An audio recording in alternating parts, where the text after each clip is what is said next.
suerte para todos. Espero que se encuentren muy bien, que hubieran disfrutado de este receso. Antes de iniciar esta segunda parte, que es un poco más puntual respecto a aspectos técnicos y de elaboración de formatos, quiero compartir con ustedes el texto que hace parte de esta imagen que les estoy compartiendo. La vida nunca deja de sorprendernos. Sin embargo, a veces vamos demasiado rápido, envueltos en nuestros pensamientos y preocupaciones, como para mirar a nuestro alrededor y apreciar todo lo bueno y bello que nos rodea. Lo mismo ocurre con las personas con quienes nos encontramos. A veces nuestros prejuicios, estereotipos o simplemente la rapidez con la que vamos por la vida nos impiden apreciar los regalos que esas personas pueden darnos. Sin embargo, si fuéramos por la vida con la mente más abierta, si tan solo estuviésemos más dispuestos a recibir, descubriríamos con asombro que a veces de quien menos esperamos es de quien más podemos recibir, porque hay regalos que llegan de las direcciones más inesperadas. Gracias a todos ustedes por hacer parte fundamental de nuestra organización y por dejar que nuestra misión se cumpla, que nuestra misión es compartir con ustedes ese conocimiento que hemos adquirido en distintos escenarios, especialmente en la formación profesional y también recordarles que estamos abiertos a sus inquietudes, que cerraremos el chat más o menos 11:30 que cierre la exposición magistral para poder tratar de agrupar y evacuar la mayor cantidad de inquietudes que ustedes tengan. Sin olvidar de paso que esas inquietudes nos enriquecen y muchas de esas nos llevan hoy a hacer precisiones en estos escenarios académicos. Ustedes recibieron dentro del material la segunda parte también esta mañana. Les remití para que les compartieran un archivo en Excel que es como un modelo simple de la forma de presentar la información para contratos de colaboración empresarial. Estos ejercicios que vamos a ver, como siempre lo he dicho, la profe siempre coloca el ejercicio más simple, pero si usted entiende el punto a punto del simple, es capaz de montarse en un escenario grande. Entonces, por eso el ejercicio es el más simple. Simplemente con los detalles, valga la redundancia, de qué es lo importante a rescatar o a tener en cuenta. Entonces, después de haber desarrollado todo el marco normativo, nos tenemos que ubicar. Y nos ubicamos entonces en esta primera diapositiva, que nos está diciendo, vea, hay tres elementos o tres generalidades bases que usted tiene que tener clara. ¿Por quién? Por cada contribuyente. Entonces, usted tiene que hacer primero un análisis de decir, o las preguntas que se tiene que hacer es quién, qué y cómo. ¿Quién? ¿Cuál es el sujeto obligado a reportar la información exógena? ¿Y cuál es el sujeto? La evaluación que hicimos con la herramienta que Gil Gómez nos tiene, que nos coloca a disposición de determinar, este es el obligado a reportar información exógena. Después de que yo sé que ese es el obligado, tengo que determinar qué es lo que le voy a reportar, cuáles son los formatos, cuántos formatos tengo que reportar por esta persona. Entonces hago un checklist, una lista que me diga, empieza, le toca a todos, o nada más le toca el 1001, nada más le toca eso. Entonces tengo que tener claro ese universo.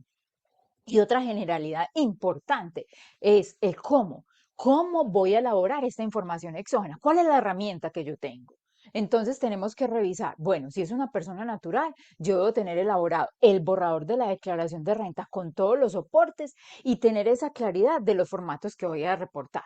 Si es una organización o una persona que está obligada a llevar contabilidad o lo lleva en forma voluntaria, de la contabilidad es la fuente de información que tengo. Entonces tengo que verificar esos parámetros, cómo parametrice esa información o qué debo hacer para chequear esos parámetros internos que tenga esa información para yo decir es la adecuada. Entonces, el primer esquema que hay que hacer es revisar parámetros y revisar fuente. ¿Por qué les coloco una imagen? Y las imágenes dentro de las diapositivas sí tienen un significado, no solo decorar, sino un significado, el reloj. Lo más importante es medir el tiempo.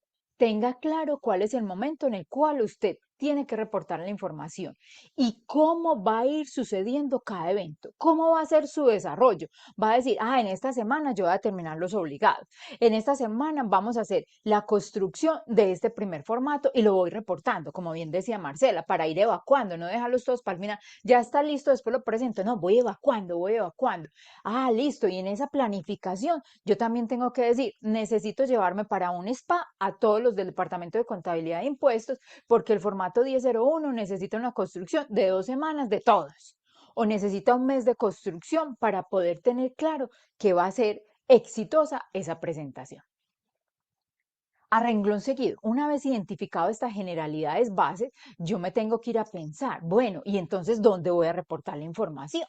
¿Qué es la información que voy a reportar? Entonces recordemos que la Administración de Impuestos coloca a disposición de todos los obligados a reportar no solo información exógena, sino otra información en medios magnéticos, los prevalidadores. Entonces es esa herramienta gratuita que diseña la Administración de Impuestos, que va sacando versiones de acuerdo a cada año, ajustando a las realidades o a inconsistencias que se van presentando, y ella donde la tiene dispuesta. Entonces tenemos el link, pues ahí está como la ubicación, pero usted también lo puede encontrar a través de www.dian, se va para la parte que dice sitio web, y allá en sitio web va para transacciones, se desplegan un montón de iconos, y en la parte final hay un icono que es como una rueda, la rueda suelta, y esa rueda suelta son los prevalidadores. Entonces llegamos a prevalidadores y sale un montón de prevalidadores. Entonces tenemos que empezar a desplazarnos.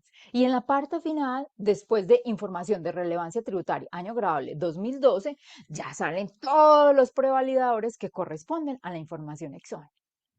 ¿Cuál vamos a utilizar? Información tributaria, vigencia 2022, la que nos toca.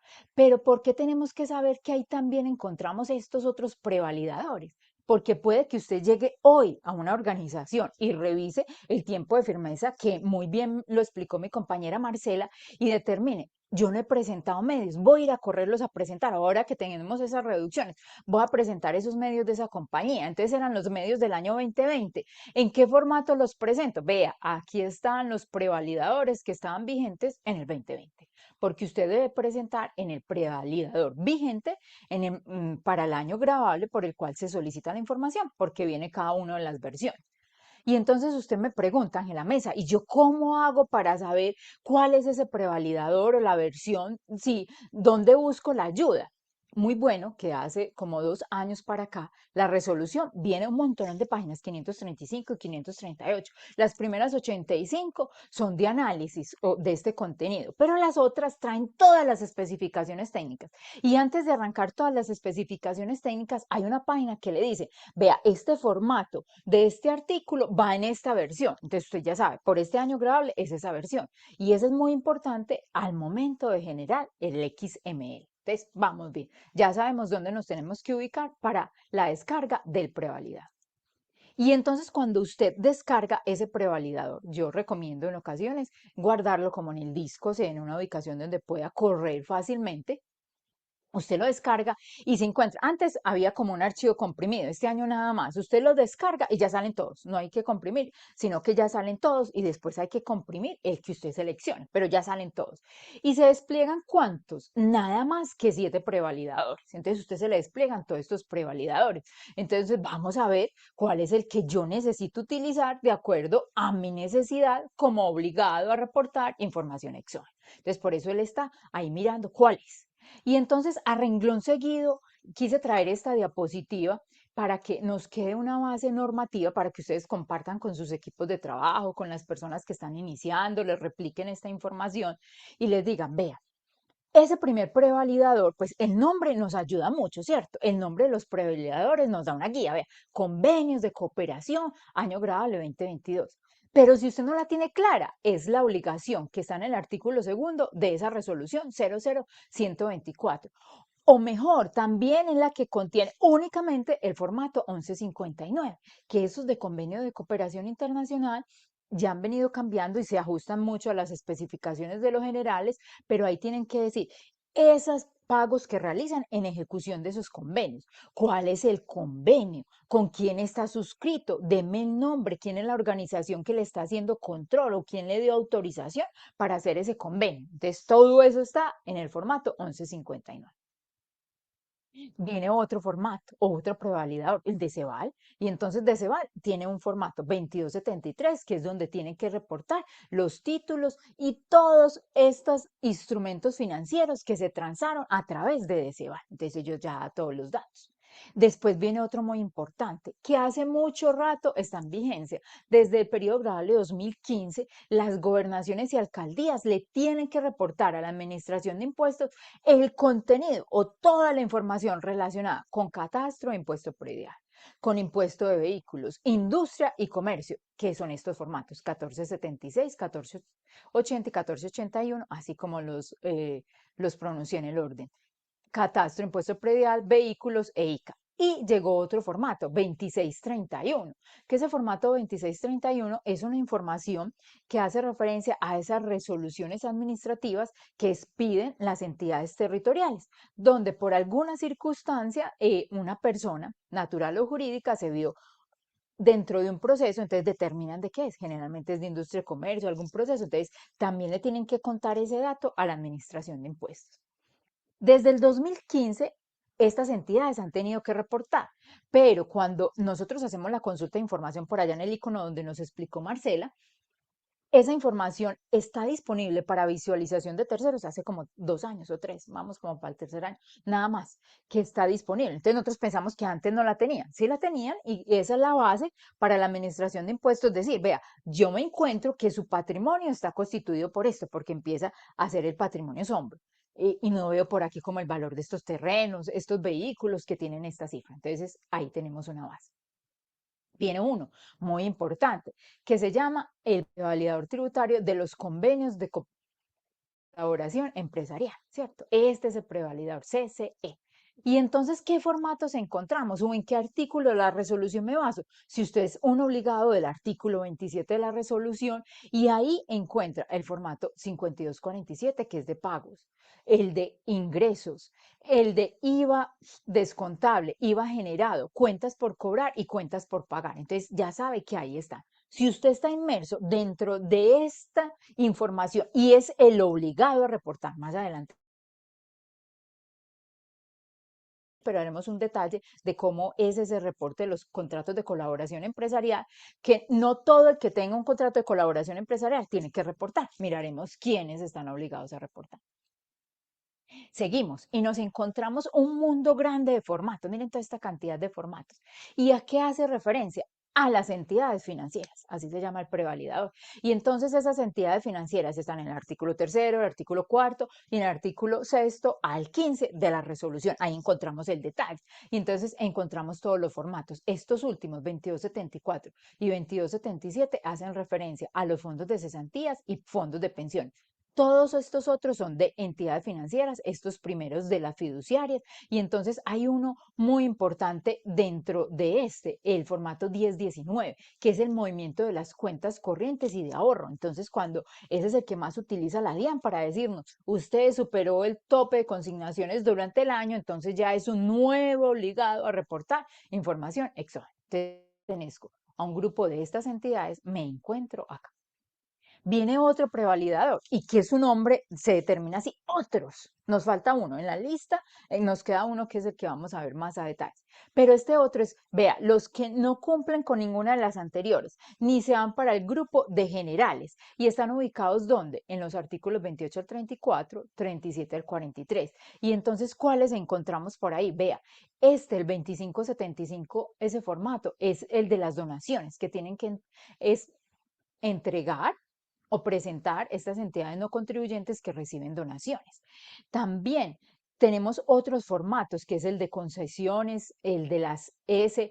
Este es el formato de los que tienen que consolidar estados financieros, entonces consolidan toda la información, después presentan el de las subordinadas nacionales y el de las subordinadas del exterior. Entonces ahí está. Y el 2743, que no se me olvide, por aquí estaba viendo como el puntico a resaltar, hace referencia a ese nuevo formato que están obligados a presentar las propiedades horizontales con las condiciones que nos explicó Marcela.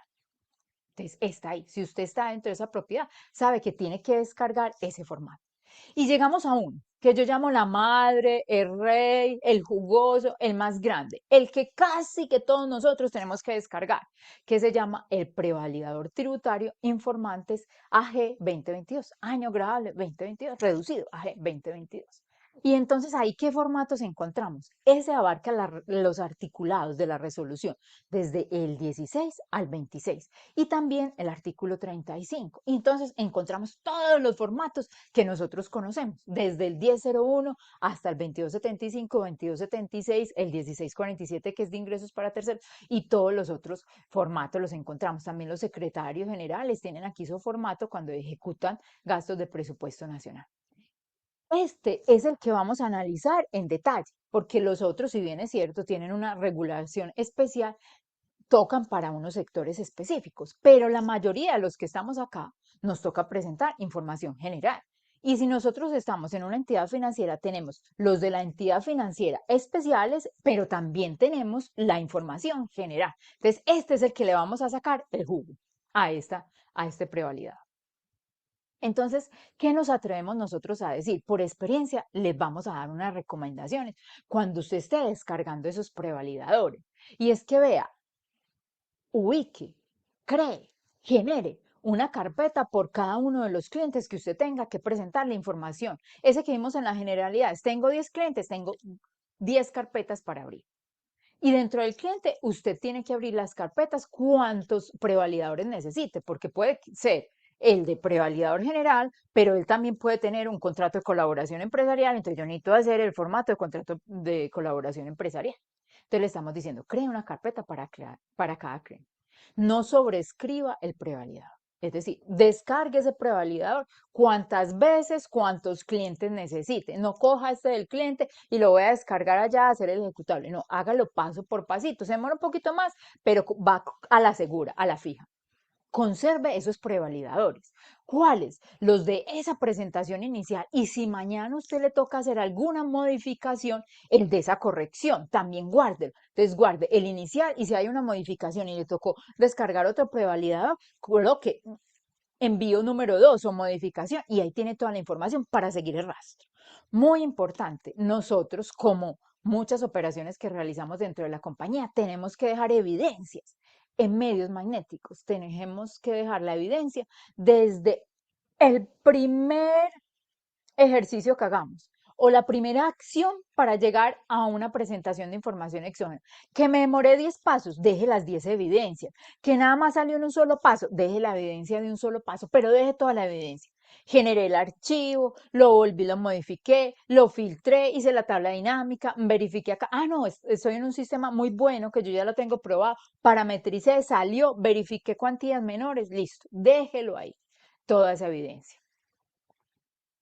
Conserve esa información por el término de firmeza que tiene la Administración de Impuestos para solicitarlo. Marcela nos contaba, estamos viendo que están pidiendo información de medios 2019, entonces busquemos dónde están los archivos. Entonces dejemos eso por ese tiempo. Y por favor, si usted es de las personas que le elabora información exógena a otros contribuyentes, porque hay muchos que tienen esa posibilidad, ese regalo de elaborarle a otros, así no sea con que estén con vínculo con la compañía, sino que presta un servicio muy eficiente en ese tema, déjele una copia a ese informante, porque usted mañana puede que esté o que no esté, y entonces su información se pierde si ese informante no la tiene a disposición. Bueno, entonces, después de ese abrebocas, que ya sabemos cuál prevalidador, cómo hacemos, cuáles son las características o situaciones que debemos conservar para un excelente manejo de prevalidador y por consiguiente una excelente presentación de la información exógena, porque es la base fundamental. Cuando yo voy a diligenciar los formatos, uno quisiera conocer como tipsitos. Venga, cuénteme unas cositas que tenga claves. Pues ya sé prevalidador, pero voy a arrancar con los formatos. Cuénteme unas cosas claves o que yo le pueda contar a mis compañeros dentro de la organización de este mundo de los formatos. Cuénteme esa historia. Entonces vamos a ver unos tipsitos. Entonces se me ocurre pensar en un primer tips. Este salió de una pregunta de un seminario. Dígame cuáles son los formatos que tienen cuantía y cuáles no. ¿Por qué? Porque ya usted sabe, de este tengo que reportar todo. De este que tiene cuantía, el sin cuantía reporto todo. De este que tiene cuantía, yo verifico la cuantía y tengo que verificar para dónde se me va esa información que no identifico por tercero, es decir, ese anexo. Y entonces salen los primeros formatos de estos generales, que son los que nos aplican a todos, los sin cuantías. Entonces, el 1003, retenciones en la fuente. El de descuentos tributarios, 1004. El 1005, IVA descontable. Yo tengo que reportar todos mis IVAs descontables. El 1011, que es de declaraciones tributarias. 1012 también es de declaraciones tributarias. El de 1011 es información que nos pide la Administración de Impuestos para cruzar los contenidos de la declaración y que posiblemente ya están reportadas por tercero, pero él necesita el cruce que me diga, usted qué se tomó. Y también ahí en ese 1011 van otras partidas que no están en el reporte de terceros. Cuénteme un costo que fue costo hace mucho tiempo, cuénteme una depreciación, cuénteme una amortización, venga, cuénteme ahí en ese 1011. En el 1011, en el 1012 también es de declaraciones, pero es la parte que hace referencia a las cuentas de ahorro corrientes o las inversiones. El 2275, que es otra vez una información, pero de ingresos, pero relacionada específicamente cuando yo tengo un derecho propio y hago uso de él dentro de la declaración como un ingreso no constitutivo de renta. Entonces me están diciendo, cuénteme quién es ese tercero y qué tipo de ingreso es para yo saber, al cruzar con la norma, si usted sí tenía derecho a ese ingreso no constitutivo de renta. Y llega uno, un formato maestro, que todos tenemos que presentar, 2276. Entonces, todos estos hay que presentarlo desde un peso en adelante. Mire, entonces tenemos otros formatos que utilizan unos topes. Y entonces, ¿cuáles son? Cuénteme a ver. Y entonces le dicen unos formatos que tienen tope y pueden utilizar cuantías menores. Y entonces nos vamos para el 1001, tiene una llamada de atención, un asterisco, porque recordemos que si yo soy un agente de retención, un parágrafo de la resolución que miraremos más adelante nos está especificando, señor agente de retención, usted no tenga en cuenta esa cuantía mínima. Usted me tiene que reportar todos sus costos y gastos desde un peso, así le hubiera efectuado o no retención en la fuente. Entonces, ese tiene cuantías mínimas, el 1001, 1008 y 1009, que es cuentas por cobrar y cuentas por pagar, tienen un tope similar, 500.000. Desde que el deudor o el proveedor supere 500.000, yo lo reporto, los que estén por debajo de 500.000 se me van para un NID que se llama cuantías menores, que yo debo tener un ojito y mirar qué conforma esas cuantías menores. Existen dos formatos, que ellos en forma independiente y en descripción de la norma tienen un tope, pero no me dicen que lo que esté por debajo del tope lo deba reportar en otro concepto. No, me dicen únicamente reporte quien cumple el tope, de ahí para arriba. Entonces, ¿cuál? 1010, socios o accionistas. Me dicen los que superen los 3 millones de pesos para arriba. No me dicen reporte los de menos. No, usted repórteme los de 3 millones para arriba. Y también otro formato que es el 1647, que es de ingresos para terceros, que la norma me está diciendo, cuénteme el ingreso para terceros siempre y cuando ese ingreso para tercero supere el millón de pesos de ese tercero. Bueno, pero falta otro que nos genera como una pregunta adicional. ¿Y qué pasa? Dice la norma, por allá el parágrafo primero de la resolución donde se habla del formato 1007, los ingresos o las operaciones obtenidas por ingresos con terceros en los cuales se puedan identificar de alguna manera, se deben reportar así identificados. Si no los puede identificar, llévelo al NID 22. Expresado de otra manera, usted tiene que reportar los ingresos en cabeza de todos los terceros, desde un peso en adelante. El ingreso y el IVA que generó ese ingreso si estamos frente a una actividad grabada con IVA. Pero, ¿qué le dice la norma? Vea, es que hay algunos que por su operación, por ejemplo, quienes expiden el POS, que es un documento válido para el vendedor, ellos no identifican el tercero. Entonces ellos pueden utilizar el 22. Pero ojito, que la norma, ese parágrafo le está diciendo, cuando usted no identifique al adquiriente por algún modo, ¿qué significa eso, Ángela Mesa?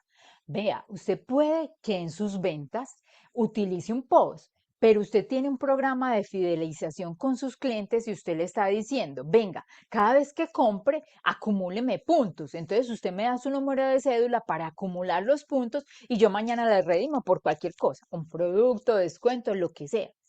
Usted ya tiene cómo identificar a ese tercero, que si bien les pide un post, dentro del programa de fidelización, usted tiene identificado quién es. Y entonces usted se tiene que ir a mirar ese acumulado de los puntos. Ese, ¿quién es? Porque lo tiene que reportar. Por más que esté en contabilidad con el 22, se tiene que ir a ver ese programa de fidelización, quiénes son, para cruzar esa información. Y de la mano de eso va el IVA general, que trae la misma descripción dentro de la resolución. Bueno, cuando nosotros nos encontramos esos códigos de información, que es una herramienta que hemos elaborado hace varios años dentro de la organización, que vamos alimentando, que colocamos a disposición de ustedes para que la chequen y si ven alguna inconsistencia nos cuenten, porque nosotros juiciosamente hacemos la lectura, pero hay veces las cosas se van por otro lado. Pasa algo, somos humanos y pasa algo, es normal, no hay ningún problema con eso. Entonces, dentro de esa tabla de códigos, tratamos de identificar con un color distinto, verde, lo nuevo que hay en los códigos. Pero uno sí quisiera saber ya, antes de repasar todos esos códigos, como cuáles son esos conceptos nuevos importantes que no estaba acostumbrado a presentar, que impliquen que hoy yo me vaya a hacer preguntas dentro de mi organización y a decir, ¿dónde está esa información? ¿Cómo la voy a reportar? Entonces traje esa diapositiva para decir eso. Y entonces, ¿dónde? Vea, en el formato 1001 hay dos códigos nuevos. Recuerdan que cuando estamos dentro de una cadena de compañías y hay inversionistas, personas naturales, y la compañía recibe dividendos de la mayor y se la van pasando, retención trasladable, esa retención no queda por ninguna parte. Hoy le están diciendo, venga, esa retención que usted la tiene ya en una cuenta por cobrar dentro de su partido activo, pero no es de la compañía, sino que es del socio, persona natural, cuando él perciba el dividendo, me la tiene que reportar. ¿En cuál concepto? En el concepto 5086. También le están diciendo, vea, si usted está redimiendo puntos, premios, en el periodo que afecten el gasto directamente, con programas de fidelización con sus clientes, repórtemelo por allá en el concepto 5087. Nos vamos para otro formato, el formato 1007, y nos están diciendo, vean, el formato 1007 existía una información que se queda por fuera del formato. Entonces llegó un concepto nuevo, 4017. Le está diciendo, venga, cuénteme esos ingresos por recuperación de costos y deducciones que constituyen renta líquida, que está normativamente en los artículos 195 a 198 del Estatuto Tributario. Venga, cuénteme esos conceptos que en su declaración son renta líquida, identifíquemelos dentro de información exógena. Viene uno nuevo en el 1009. En su diapositiva, en el material de trabajo, ustedes no tienen esta parte inferior. Ahí me disculpan, por favor, colocan, rayen, hagan alguna llamada de atención, que realizando un repaso de esta presentación me di cuenta que se me había ido un código que ya desapareció. Dentro del tema del 1009, nuevamente montaremos después los códigos, rayen que desapareció el concepto 2205 de pasivos laborales. ¿Qué pasó? Los pasivos laborales nosotros los teníamos que reportar todos juntos, entonces se iban en el concepto 2205. Esta resolución 00124 del 28 de octubre del 2021 nos dijo, venga, yo necesito esos pasivos laborales, pero por favor, sepáremelo en dos grupos y vamos a ver dos conceptos nuevos. 2214 y 2215. Y entonces en el 2214 usted me va a decir el valor del saldo de los pasivos por concepto de aportes para fiscales, salud, pensión y cesantías. Entonces, usted tiene que separar 2214, aportes para fiscales, salud, pensión y cesantías. Y existe otro concepto de esos pasivos laborales, el 2215, que me va a dar todos los demás pasivos laborales, y mire cómo lo describe de bien la norma, reales. Sigue diciendo consolidados, ya sabemos que por el mundo NIF usted tiene que hacer un reconocimiento inicial del pasivo desde el momento cero en que está el trabajador mes a mes, porque ese es un pasivo real, no es una provisión, en cabeza del trabajador sin incluir las cesantías. Entonces uno se pregunta, ¿dónde quedan los intereses a las cesantías? Los intereses a las cesantías quedan aquí en el formato 2215, porque están diciendo, no me incluye las cesantías, pero los intereses a las cesantías es un saldo de otros pasivos laborales en cabeza del trabajador. Pareciera uno, me atrevo a decir, y esto fue pues también compartido ayer como con mi compañera Marcela, que es que la administración de impuestos quiere tener estas dos cifras en distintas partes porque si la tiene reportado por este concepto, sabe que le puede hacer un seguimiento durante el siguiente periodo grabable a esos pagos a estas entidades y a los de cesantías, porque si bien usted reconoce el pasivo en cabeza del trabajador, el pago usted se lo efectúa al fondo de cesantía si es de régimen nuevo o al trabajador si es de régimen anterior o si el trabajador pues se retira, pero si se retira ya no será el pasivo del año, sino el gasto del año. Entonces eso lo reconoce, lo pueden verificar con esas entidades. Entonces la DIAN tiene un ojito para cruzar ese pasivo y cómo fue la forma de pago. Y los otros quedan en cabeza del trabajador en forma directa. Se le paga al trabajador en forma directa los intereses a las cesantías. ¿Qué más le estamos diciendo? Quienes son recurrentes dentro de este taller de información exógena, siempre hemos dado como estos controles de auditoría y ha sido como una parte final. La quise desplazar en esta ubicación porque es muy importante que la tengamos acá. Vea, cuando usted esté elaborando esa información, recuerde que no existan dentro de un mismo concepto ni repetidos, excepto cuando estamos hablando de contratos de colaboración empresarial que tienen un tratamiento diferente. Recuerde que los valores deben expresarse en pesos, sin centavos. Si le queda fácil, obtenga un listado de los NITs y compare esos NITs y los valores, porque dice así, esta control de auditoría, obtenga los sistemas de información contable y de los subsistemas un listado de varios NITs para comparar saldos en las diferentes cuentas a lo reportado en la DIAN. Entonces, usted si le queda fácil, empiece a comparar ese. También la otra, en el punto 4, si usted le queda fácil, cuenta con el personal. Hay programas que sacan páginas de estos de contadores donde nos llevan directamente al link de la DIAN donde podemos chequear los RUT. O si no, coloque una persona que dentro de consulta de RUT verifique esos nombres buenos de esos NIT que usted va a reportar, porque le puede generar una inconsistencia al momento de reportar. Si le parece conveniente y ve una cifra como rara, cruce, circularice un tercero, dígale, ve, tus compras con nosotros fueron tantos, me parece como raro, confírmame esa información. O mis operaciones con usted fueron tal cifra para verificar que sí estemos reportando lo adecuado. Deje todas las evidencias necesarias de donde obtuvo la información.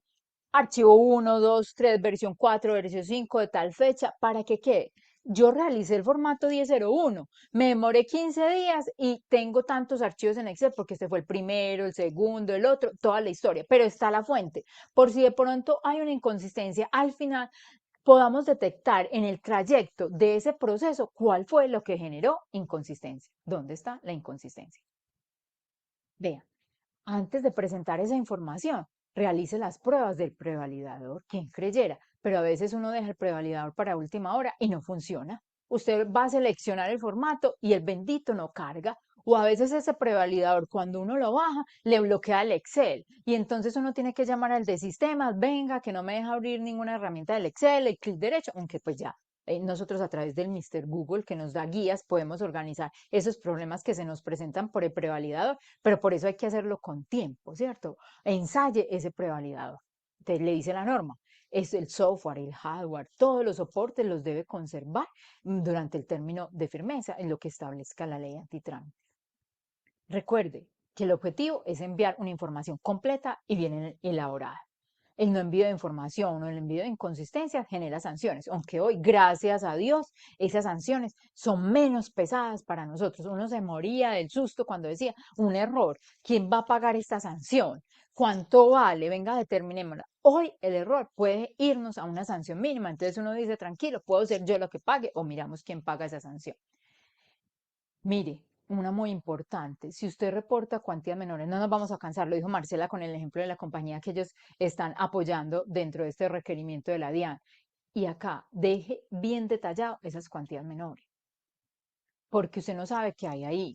Y mañana, cuando llegue la administración de impuestos, usted necesita determinar quién estaba en cuantías menores. ¿Cómo que en cuantías menores yo recibí la autorización para colocar ahí un gasto grande que estaba en cabeza del socio y que no queremos que aparezca como ingreso y se fue para cuantías menores? Usted deje la prueba. de quién le dijo que hiciera eso. ¿Y quién le dijo que lo incluyera en cuantías menores si su formación se lo permite? Otros no se lo permiten, pero deje la historia para que no sea usted el villano de la película, porque en ocasiones nosotros llegamos a una compañía, pasó esto, todo, y entonces el villano del asunto, el victimario, fue el contador, y puede que el contador, el que elaboró medio, recibió una orden y se vio obligado a hacer lo que le decía la orden. Bueno, y recuerden que toda esta información exógena se debe enviar utilizando los servicios informáticos de la DIAN con el instrumento de firma electrónica. Entonces, al que va a presentar la información exógena, hay que darle las firmas para poder que vaya evacuando, ¿cierto? Que no quede esa firma ya como pendiente y uno está en contabilidad por allá, nos cogió la noche presentando el último y quién tiene la firma, aunque hoy, gracias a Dios, el problema con tener la clave de la firma está solucionado porque usted puede generar la clave de la firma cuantas veces necesite, pero si no tiene la clave de acceso, sí hay un problema grande dentro de este tema. Y recordando que hay veces cuando estamos generando esta presentación de información exógena, esos códigos que necesitamos para firmar no nos llegan, hay unos casos en medios, pero hay unos casos que no nos llegan directamente ahí a la bandeja de comunicados, ¿cierto? Que uno puede decir, abro otra sesión y ahí lo miro, sino que llega directamente es al correo, o yo estoy tan rápido, necesito es el del correo, necesito hacerlo. También tener cuidado, en ocasiones cuando hacemos eso, no llega directamente, entonces abramos la sesión y nosotros nos decimos, vamos a abrir la cuenta con el representante legal. Cuidado, abran la cuenta con los mismos datos de la otra con la cual está presentando la información exógena, porque en ocasiones no sabemos cómo ese sistema, cuando usted simplemente consultaba ese código con el representante legal, los medios quedaban presentados en cabeza del representante legal. ¿Hay formas de solucionarlo? Sí, pero quedaban así. Entonces hay que tener cuidado cuando hacemos ese uso de consultar ese código, esa clave dinámica que llega para la firma de la información exógena. Entonces ya tenemos como todo este esquema. Y entonces nos vamos al primer pantallazo cuando queremos elaborar nuestro medio magnético, ese primer formato. Y entonces en este pantallazo que nos sale en el prevalidador, ese es el de los generales, el que nos toca, el del año grabable 2022. Y siempre todos los formatos, o todos estos formatos del prevalidador, le tienen dos opciones. Vean, hay una opción que le dice diligencia, que es esta primera de acá arriba, diligencia. Entonces esta opción le dice diligenciar. ¿Y entonces qué significa diligenciar? Es una elaboración directa del XML ahí en ese formato que usted tiene. Y también hay otra opción que le dice generación por el sistema contable, o mejor, le dice validar, y es cuando usted, ese software que usted tiene, le genera el XML y usted simplemente lo trae y le da validar para que el sistema le permita seguir con el proceso de presentación de información. Entonces, hay que tener claro, si yo lo voy a hacer directamente en el formato, me voy por diligenciar. Y si tengo otra aplicación que me lo trae, me voy por generación por sistema contable,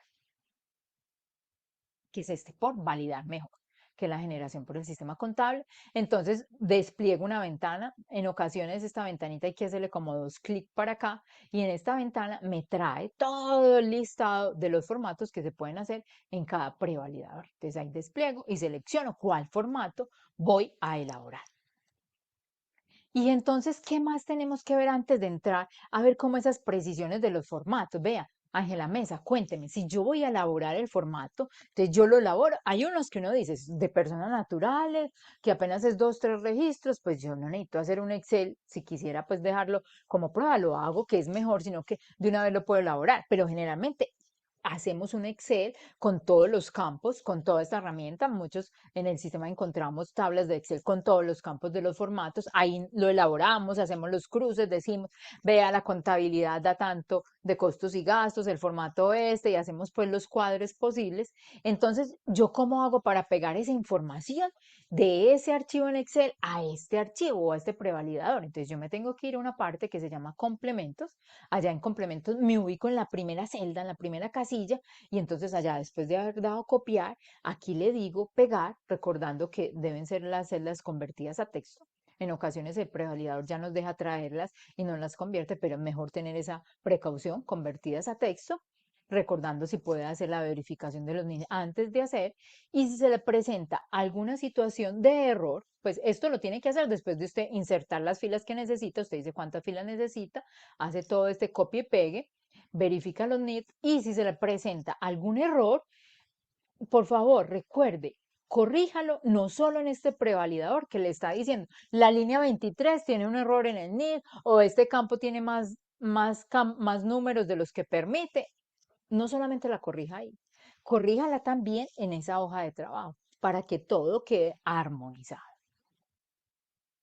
¿Qué más le estoy diciendo? Vea, cuando usted le sale un error, usted ya le dice en cuál ítem lo corrige y todo, pero tenga en cuenta que antes de presentar esta información allá en su Excel, usted tiene que verificar que no tenga llave duplicada, que ese es como el primer error que uno puede minimizar. ¿Y qué significa llave duplicada? Que por un mismo concepto no tenga el tercero varias veces dentro de ese mismo concepto, excepto para contratos de colaboración empresarial. ¿Cómo hace uno para saber dónde son las llaves duplicadas por cada uno de los formatos? Se vaya a la resolución, busca las especificaciones técnicas y después de finalizado las especificaciones técnicas, ahí le dice el número de concepto y el NI constituyen una llave única para la generación de este archivo. En otro le dice todos los campos. Entonces, en esa parte final, usted puede identificar eso. Por si usted es de los que trabaja de la mano con los de sistemas de información para minimizar los errores dentro de la presentación de información exógena. Bueno, y entonces, ¿qué más hay que tener en cuenta? Cuando usted ya dice, está bien, corrigió los errores, me voy por allá para complementos, le doy generar el XML, tiene que verificar estos datos, que ese es el encabezado. ¿Cómo va a quedar conformado o identificado ese archivo que usted está generando? Entonces, se tiene que parquear primero en algo. Ojito, año de envío.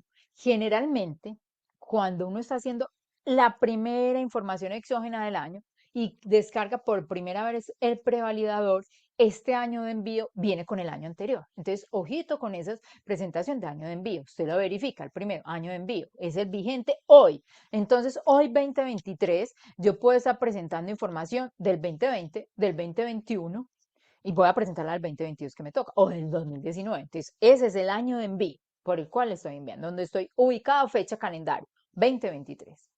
El concepto le está diciendo dentro del encabezado y de la conformación de ese nombre, coloque uno si es su primer formato o inserción. Y si le salió un error y usted lo tiene que modificar, por favor, colóquele dos, que significa reemplazo.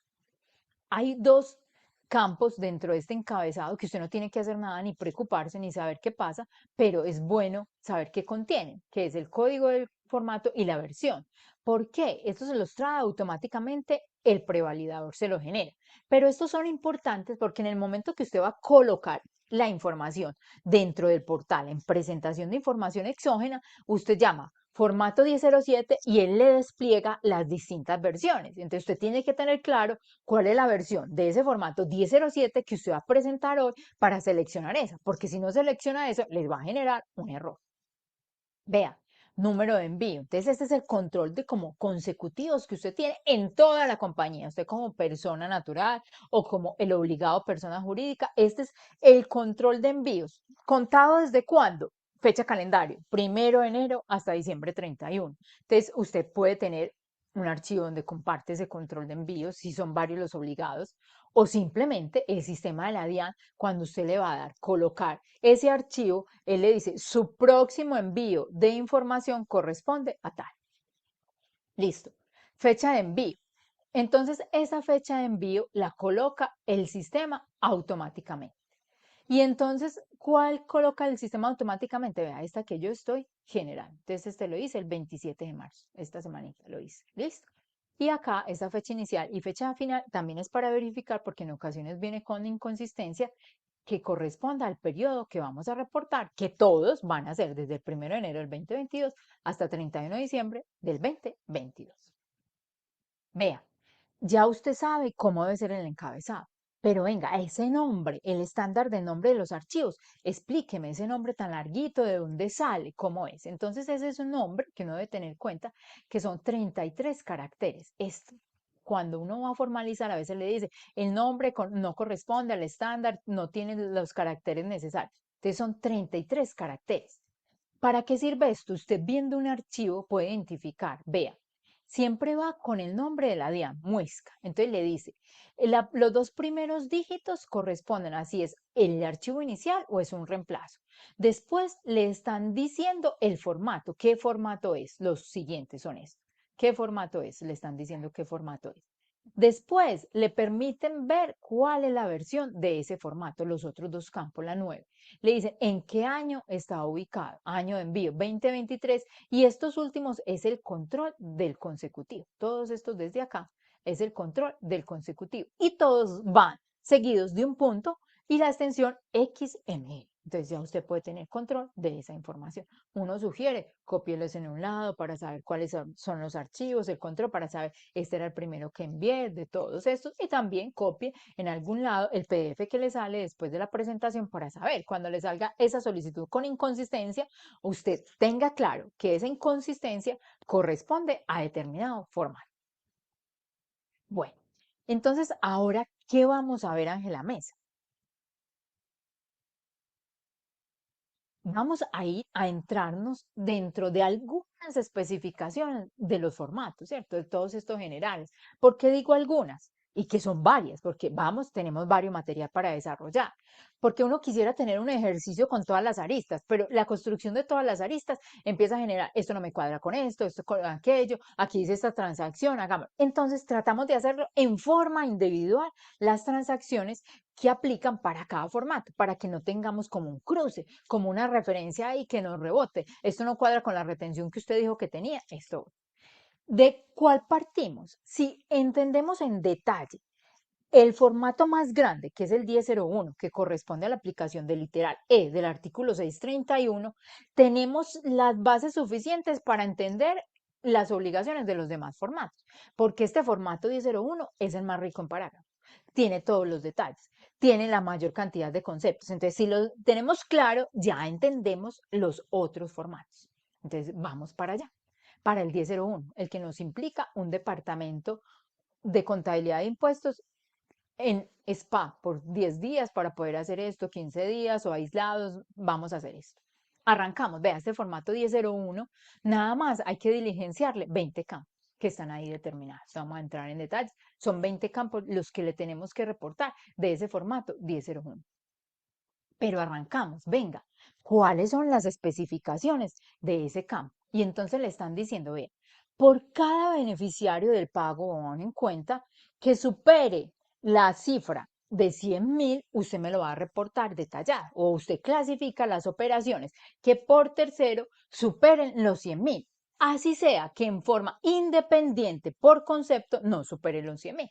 ¿Cómo es eso? Ah, yo tengo un tercero, a Pedrito, que por servicios dice 60.000, por comisiones dice 30.000, ahí van 90.000, y tiene otros gastos, otras cositas que me cobró 20.000. Entonces, si yo lo sumo en conjunto a Pedrito o a Juanito, ya supera 100. Así, en forma independiente, por cada concepto, yo reporte en el código de servicios 60, en el código de comisiones 30 y en el código de varios los otros 20.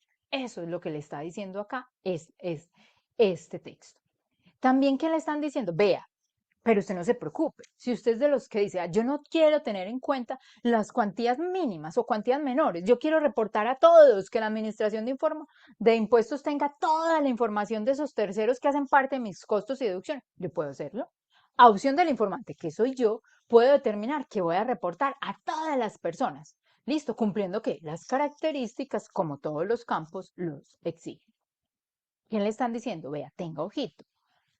Recuerde que si usted es un agente de retención, está obligado, cuando usted vaya a la herramienta que se desarrolló en la firma, de por qué está obligado a reportar, y usted dice, estoy obligado es porque soy agente, recuerde que usted no puede utilizar ese tope mínimo de cuantías. Tiene que reportar todo desde un peso en adelante, así tenga o no tenga retención. Entonces eso está en el literal F del artículo primero de la resolución 124. ¿Y qué más le están diciendo? Vea, los pagos acumulados por beneficiario por todo concepto, que sean inferiores a 100.000, se informarán con identificación 222292. Este número es 9, número 2. Y se denomina cuantías menores, con tipo de documento 43, de la que tenemos que dejar una prueba fehaciente. ¿Y eso dónde está especificado? En los parágrafos 1 y 2 del artículo 17 de la resolución, que habla del formato 1001. ¿Qué más nos están diciendo? Vea, tenga en cuenta que todos esos formatos, después de que usted pasó de los datos generales de la persona que va a reportar, hay varias casillas que significan valores, ¿cierto? Entonces, si es deducible o no deducible el pago, si tiene retención, si el IVA es mayor valor del costo gasto deducible, si el IVA es mayor valor del costo gasto no deducible, retención por renta, retención a los no domiciliados, todos estos asumidos, usted tiene que diligenciar esos campos con la información que corresponde si le aplica algún campo de esos. Pero si no le aplica, usted debe colocar cero en esos campos. Y eso está en el parágrafo tercero y cuarto de la resolución. También, ¿qué le está diciendo la norma? Y aquí es un pare. Nosotros hacemos análisis de la norma, pero por practicidad a veces no le hacemos caso al contenido de la norma, porque decimos, ay, si le hacemos caso, va a generar un daño mayor cuando va a cruzar al tercero. Pero queremos justificar para que ustedes tengan una posición cuando se enfrenten al contador que no piensa como nosotros, que son muchos, o al revisor fiscal que no piensa como nosotros, que también pueden ser muchos, pero tengan las bases normativas y usted diga, me parece que estoy de acuerdo con esto. Y un tema importante que está en el artículo, en el parágrafo quinto de ese artículo 17 de la resolución, y es que dice cómo se reportan estos gastos pagados por anticipado y las amortizaciones correspondientes. Y entonces la norma le dice, ve, las erogaciones que tengan el carácter de gastos pagados por anticipado se deben informar el valor del pago aún en cuenta y las amortizaciones con el NID del informado. ¿Quién es el informado? El informado es el tercero que yo tengo que reportar. El informante soy yo. El informado es el otro, el tercero. Entonces nosotros le estamos diciendo, no, no hagamos caso a eso. Nosotros vamos a tener dos posiciones, o mejor, vamos a tener dos formas de reportar. Reporte esa adquisición con el NIF del informado. Y cuando usted realice la amortización, repórtela con el NIF del informante. Puede que usted dentro de su contabilidad, cuando ya tenga las amortizaciones para efecto de controlar esa amortización a qué corresponde, la tenga identificado por seguros, es decir, por terceros digo, por los seguros, esta papelería, este otro gasto de mantenimiento que los tengo ahí, los puedo tener identificados por terceros. Pero la invitación es, por favor, no lo reporte ahí de ese gasto, así los tenga registrado con ese NIF del tercero porque es que usted ya reportó esa adquisición en un momento cero. Vamos a ver el ejemplo. Esa amortización que usted tiene allá en las cuentas de amortizaciones que se van para el concepto 5019, por favor, repórtelo con su número de NIF, con el del informante. ¿Por qué Ángela Mesa? Vea, tenemos un ejemplo que ha sido recurrente. Yo me puse a analizar y dije, qué bueno cambiarlo.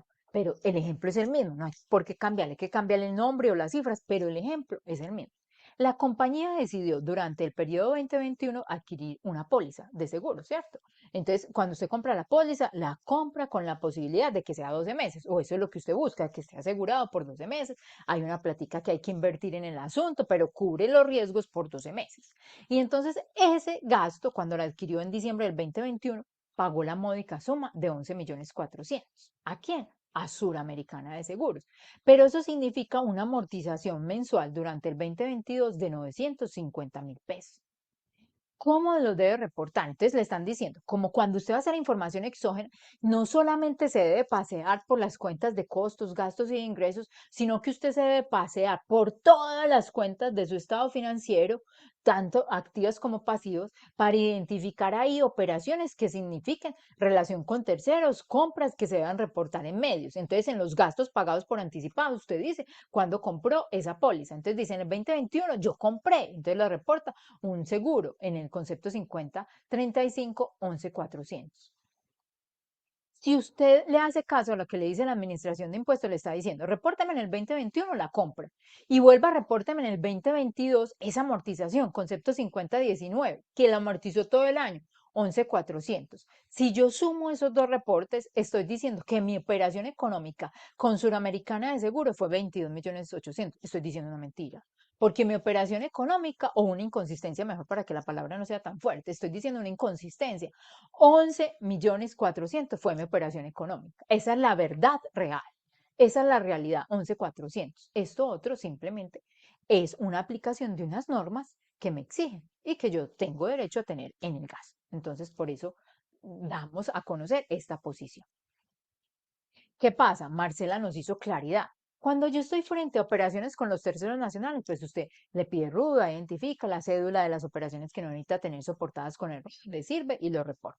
Pero cuando yo me enfrento a operaciones o reporte de información con esas entes que no son residentes ni domiciliados en Colombia para personas jurídicas, la norma se ve en la obligación de decirme por allá en el parágrafo 6 cómo es el tratamiento.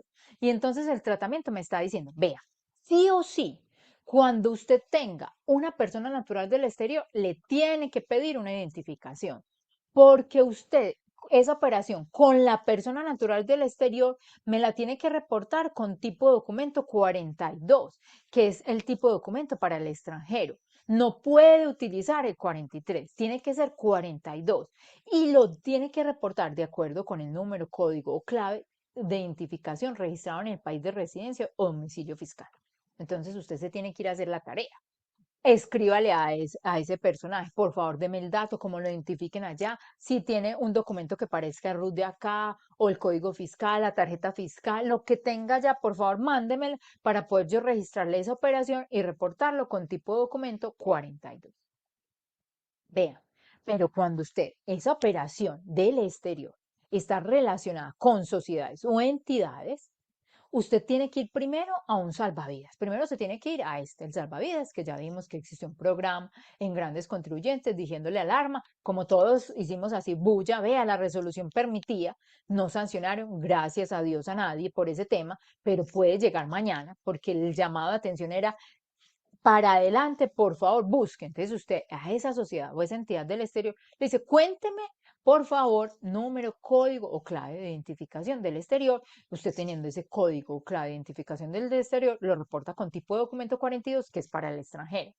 Si usted hace todo lo posible, manda los correos con el que lo conoce, el contacto, deja la evidencia del correo, usted lo debe tener en una parte, terceros a los cuales se les solicitó la clave y no la dieron. Vea, aquí están los correos para si mañana llega alguien buscarlo y no fue posible, no hubo forma de obtenerlo. Ah, listo. Entonces usted se va a reportarlo con tipo de documento 43, que es definido pues para la DIAN, para las operaciones sin identificación del exterior o para uso exclusivo de la DIAN, y lo va generando desde el NID 44401 en forma consecutiva, pero debe tener una tabla en la que le identifique el 01 le corresponde a esto, el 02 a este, para poder tener claro esa prueba. Bueno, hay otras entidades que tienen que reportar el formato 1001, ¿cierto? Y entonces nos encontramos con unas especificaciones de acuerdo a ese tipo de entidad. Y entonces recordemos que las de régimen tributario especial tienen que reportar información externa. Ahí hay unos terceros, ¿cierto? Y entonces, ¿qué le están diciendo a esas entidades de régimen tributario especial? Como ellos tienen una manera especial de determinar ese beneficio neto, que si cumplen se vuelve exento, entonces ellos no pagan, pero deben cumplir con todos los requisitos de los contribuyentes y hacer la calificación para poder cumplir. Le están diciendo, por favor, en esa columna, miren que las dos primeras columnas que son muy valiosas dentro del formato 1001 es pago deducible y pago no deducible. Usted todo eso, como cumplió, y esos son egresos procedentes y todo, usted me lo reporta en la columna de deducible. En la balanza me la tiene que reportar. Si usted me dice, yo soy una entidad de régimen tributario especial y tengo por allá unos egresos que son no procedentes, así lo determina la norma, no procedentes, que hemos determinado o es el término utilizado por Hildebrando como los mentirosos, los que no tienen nada que ver, esos se van para el tema de la columna de no deducible. Si usted se le obligado a reportar información exógena de las entidades públicas que celebren contratos de construcción, obra y suministro, consultoría, prestación de servicios y concesión, todo se va a la columna deducible, todo ese reporte que usted tiene que hacer. Vea, cuando usted sea un no contribuyente, ya sea obligado o no a presentar declaración de impuesto de ingresos y patrimonios, que así se llama la declaración de ellos, de ingresos y patrimonio no de impuestos, sino que es un no contribuyente, presentan ingresos y patrimonios, como no contribuyen, todas esas operaciones se van para la columna de no deducible. Y en la columna de deducible colocan cero. ¿Por qué? Ellos no contribuyen, entonces es un pago no deducible. Eso es usted. Pero todo lo que uno ubique en esas columnas de deducible o no deducible significan un ingreso para el tercero. estas dos columnas le dan, es la base para su determinación de impuestos o su depuración de ingresos y patrimonios o su depuración del beneficio neto. Es para usted, para Cruz, pero no tiene ningún problema. De ahí sale. Si usted por alguna circunstancia de la norma se equivocó en un tercero y lo que era no deducible se lo reportó en deducible o viceversa, no tiene problema. No se ponga a cambiar la información. Para el tercero es un ingreso. Si la administración de impuestos mañana lo requiere, usted justifica y evalúa si es necesario cambiarlo, pero no tiene ningún problema. Es una operación con el tercero que le va a sumar a los ingresos de ese tercero. Bueno, entonces, cuando empezamos en el mundo del régimen simple, las resoluciones no nos involucraban esa definición de ellos como obligados y qué tenían que hacer. Nosotros lo hacíamos porque ellos tienen una información muy importante. Ellos no tienen costos y deducciones, pero ellos sí tienen esas operaciones con terceros. Entonces, ¿qué le están diciendo? Como ellos no tienen costos y deducciones, señores régimen simple, usted en la columna deducible me coloca cero a todas esas operaciones.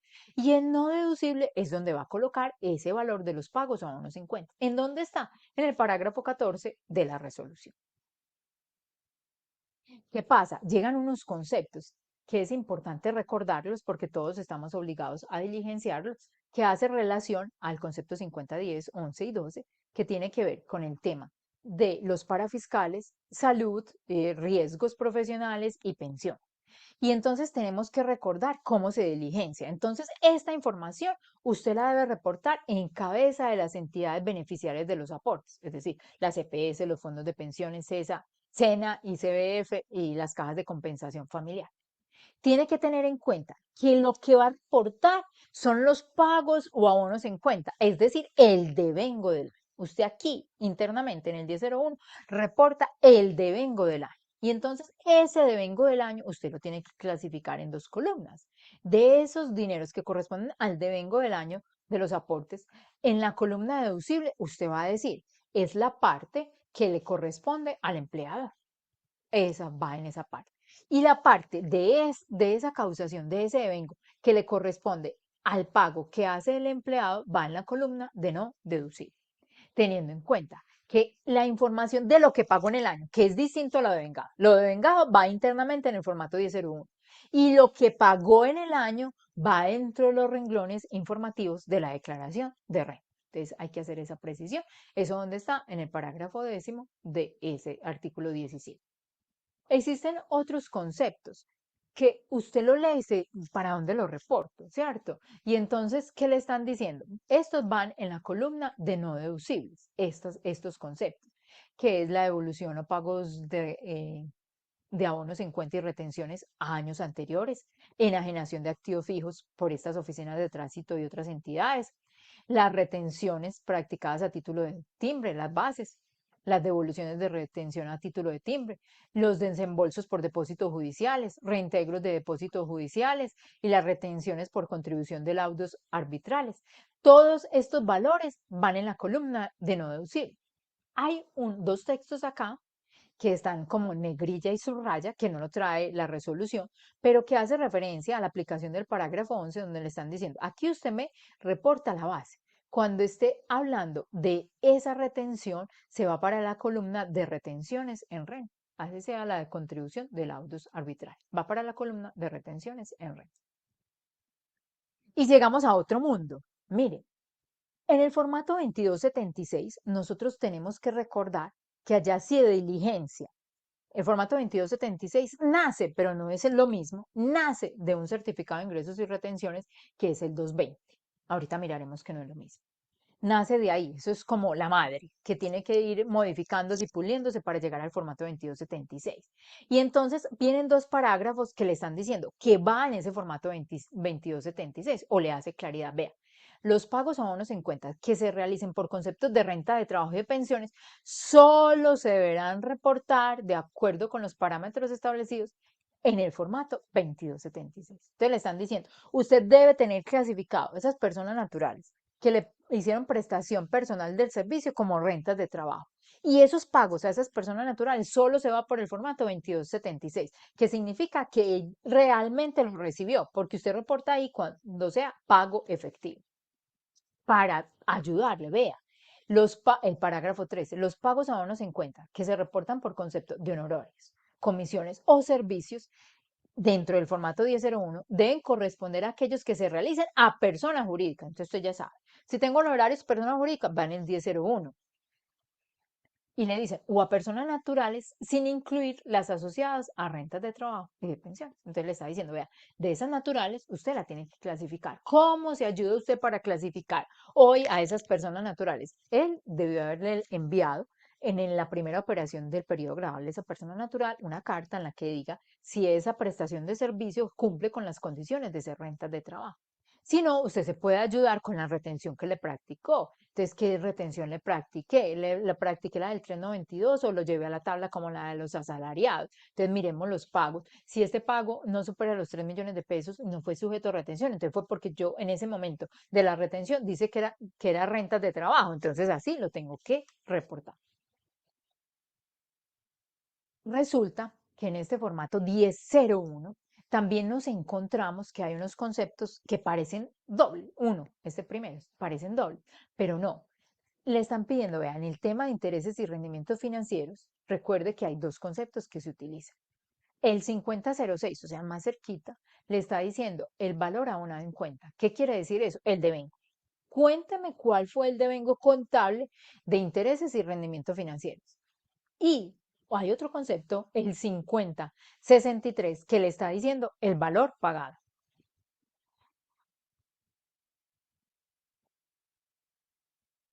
¿Para qué se hizo este otro concepto?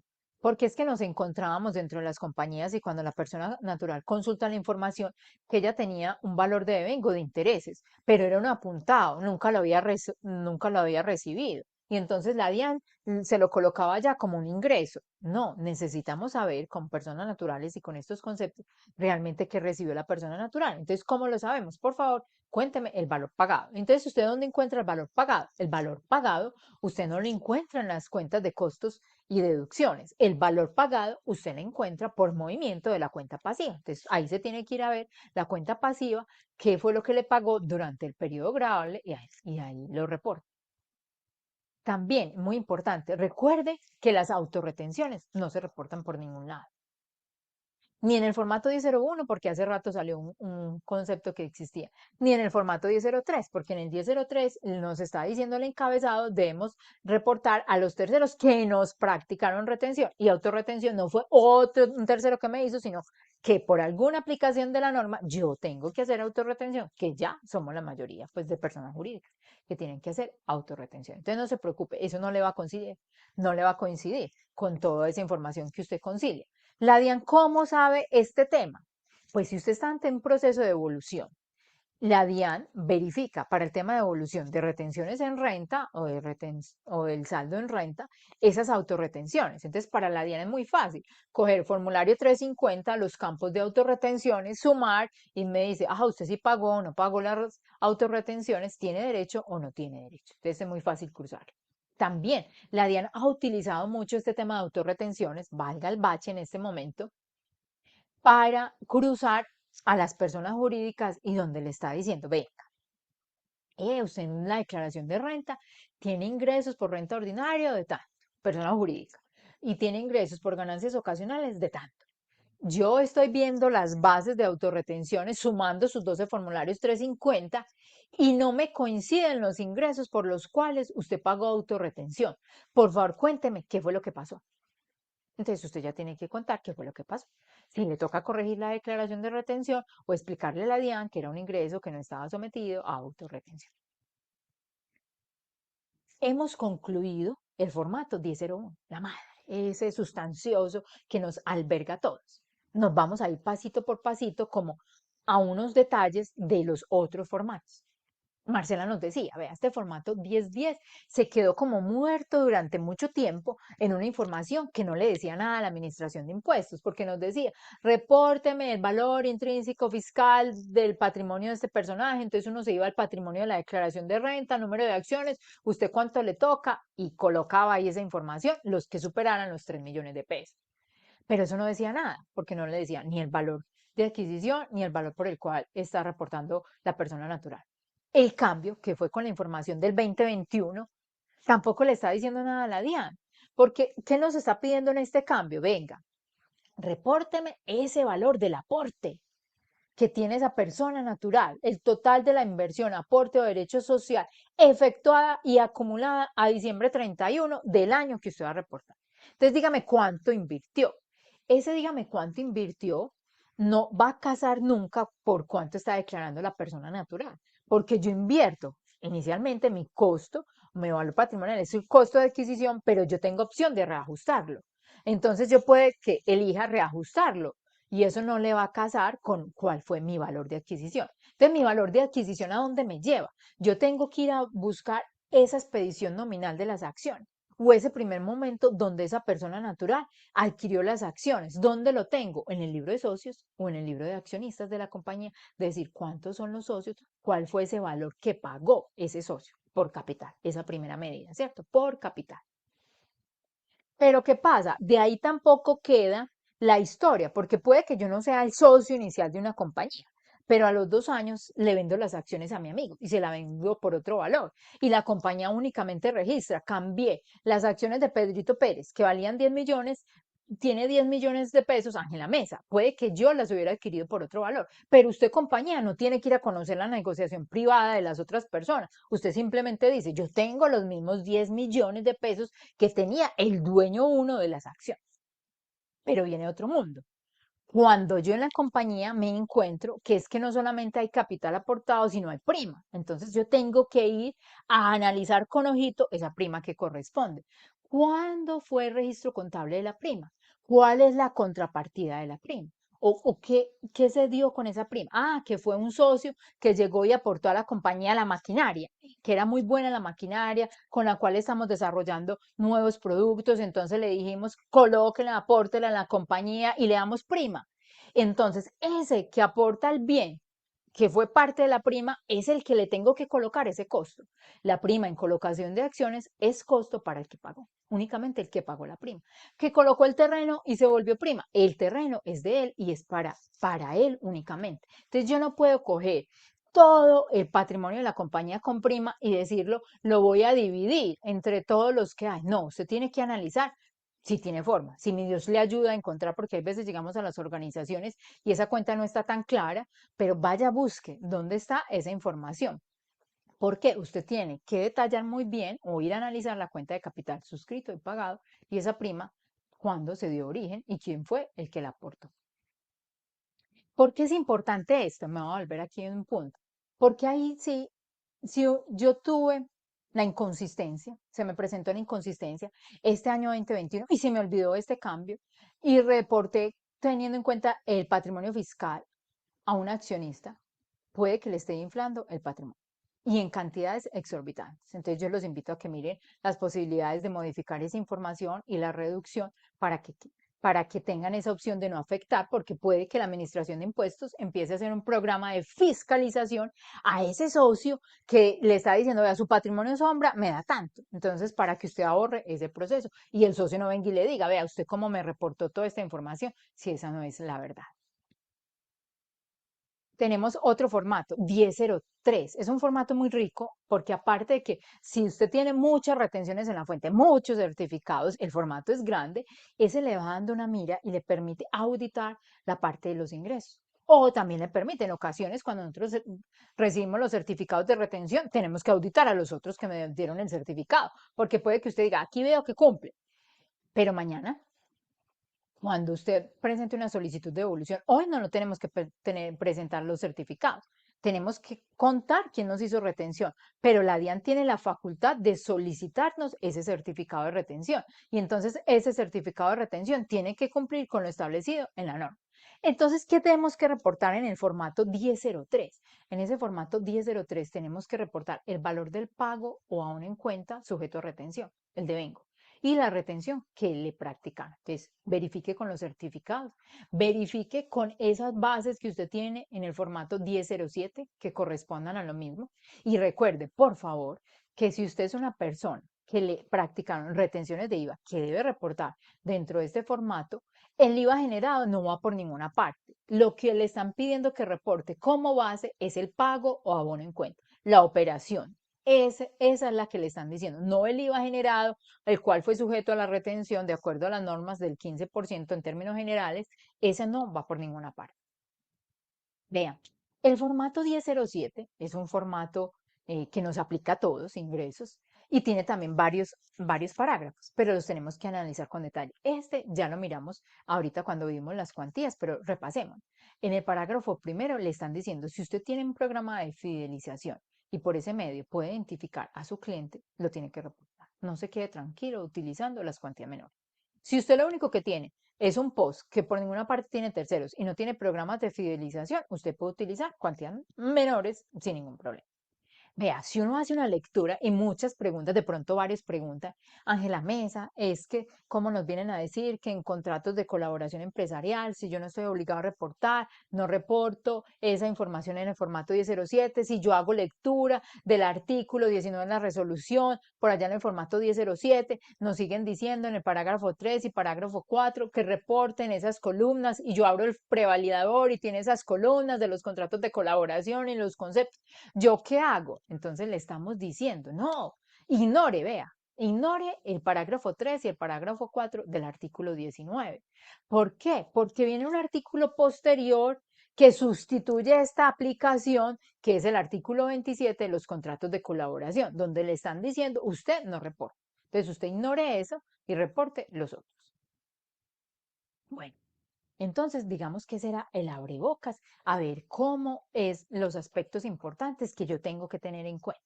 Y ahora vamos a ir a entrarnos dentro del desarrollo de unos formatos. ¿Qué formatos tenemos que presentar y cómo se evidencia? Unos ejemplos simples, como les dije, pero los entendemos. Entonces aquí, por ejemplo, está el formato 1003 de retenciones en la fuente. Usted clasifica todas sus retenciones en contabilidad, sabe que las autorretenciones no se reportan, genera su archivo en Excel, dice esto es lo que es contable. Generalmente, ¿cuál es la mejor herramienta? Usted decir, esto es lo que es la parte contable y se me va para medios magnéticos de esta forma, para que usted no pierda la visión de lo contable al medio magnético. Y generalmente esa es una sugerencia. Cada uno, de acuerdo a su experiencia, ha desarrollado otros mecanismos, pero le sugerimos hacerlo así.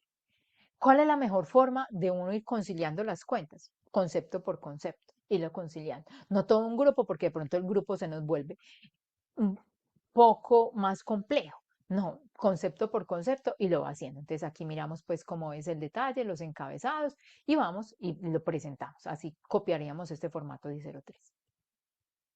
El formato 1004 de descuentos tributarios solicitados. Usted tiene que tener en cuenta que usted tiene que dar todos los datos de ese pago en cuenta que usted tiene por allá en el 1001, pero que le da derecho a un descuento tributario. Es decir, usted lo tiene que volver a reportar, porque ese pago de industria y comercio para el 2022, del cual le da derecho a un descuento tributario, usted se va a tomar una partecita, lo que pueda, pues, y cumpla con la norma. Entonces, es deducción, pero también le da derecho a un descuento tributario. Entonces, lo tiene que replicar aquí dentro de este formato 1004. Y entonces, ¿qué le piden? Vea, le están diciendo, cuénteme todo el tercero, igual como se hacen en todos los formatos, la identificación, si yo lo quiero buscar, dónde lo encuentro, cómo se llama. Cuénteme cuál fue el valor del pago aún en cuenta, el devengo, y dígame cuál fue el descuento tributario a que usted tiene derecho. También es importante diligenciar esto, porque existen pagos a no en cuenta que me dan derecho a descuentos tributarios, pero por aplicación de los límites o que yo no me puedo tomar, sino hasta el techo, que no me dé pérdida, yo no me puedo tomar más, sino hasta el techo que tengo, que me puedo tomar el descuento, me quedan otros descuentos para otros periodos o por el límite que establece la norma. Y hay unos especiales que yo me puedo tomar en otros periodos. Entonces, yo tengo que reportar. Aquí hice en este año un pago a bono en cuenta a este tercero que me da derecho a un descuento tributario, pero en este año mi descuento tributario es cero. Porque usted no puede ir al año siguiente, donde sí se lo puede tomar por los topes, a decir que fue un pago a bono en cuenta del año, porque no fue un pago a bono en cuenta del año. Lo tiene que dejar ahí especificado en este. Es decir, hoy debemos ir a buscar, cuando tenemos descuentos tributarios, cómo reportamos el 1004 del año anterior, a ver si armoniza con esa aplicación. Vean, en el tema del impuesto sobre las ventas descontables, miramos que hay que reportar todo, hay que identificar todos los terceros. ¿Qué es lo adecuado reportar? Todos los terceros que le facturaron, potencialmente derecho a un impuesto descontable. o sea, el que le da derecho a un impuesto descontable en su origen. Así usted diga que ya después, por aplicación de la proporcionalidad de ese que era potencialmente descontable, yo tuve que renunciar a una parte. No, reporte todo el que le dio descontable, que posiblemente no le va a cuadrar con lo que tenga en su declaración de IVA, pero usted ya tiene la claridad. No me cuadra porque aquí en descontables estoy diciendo 15 millones, pero yo por prorrateo nada más me pude tomar 12 millones, entonces estoy reportando los 15. Así en el IVA, en la declaración de IVA, me quedan los 12 millones de pesos. Aquí está pues como lo reporta uno, no hay ningún problema.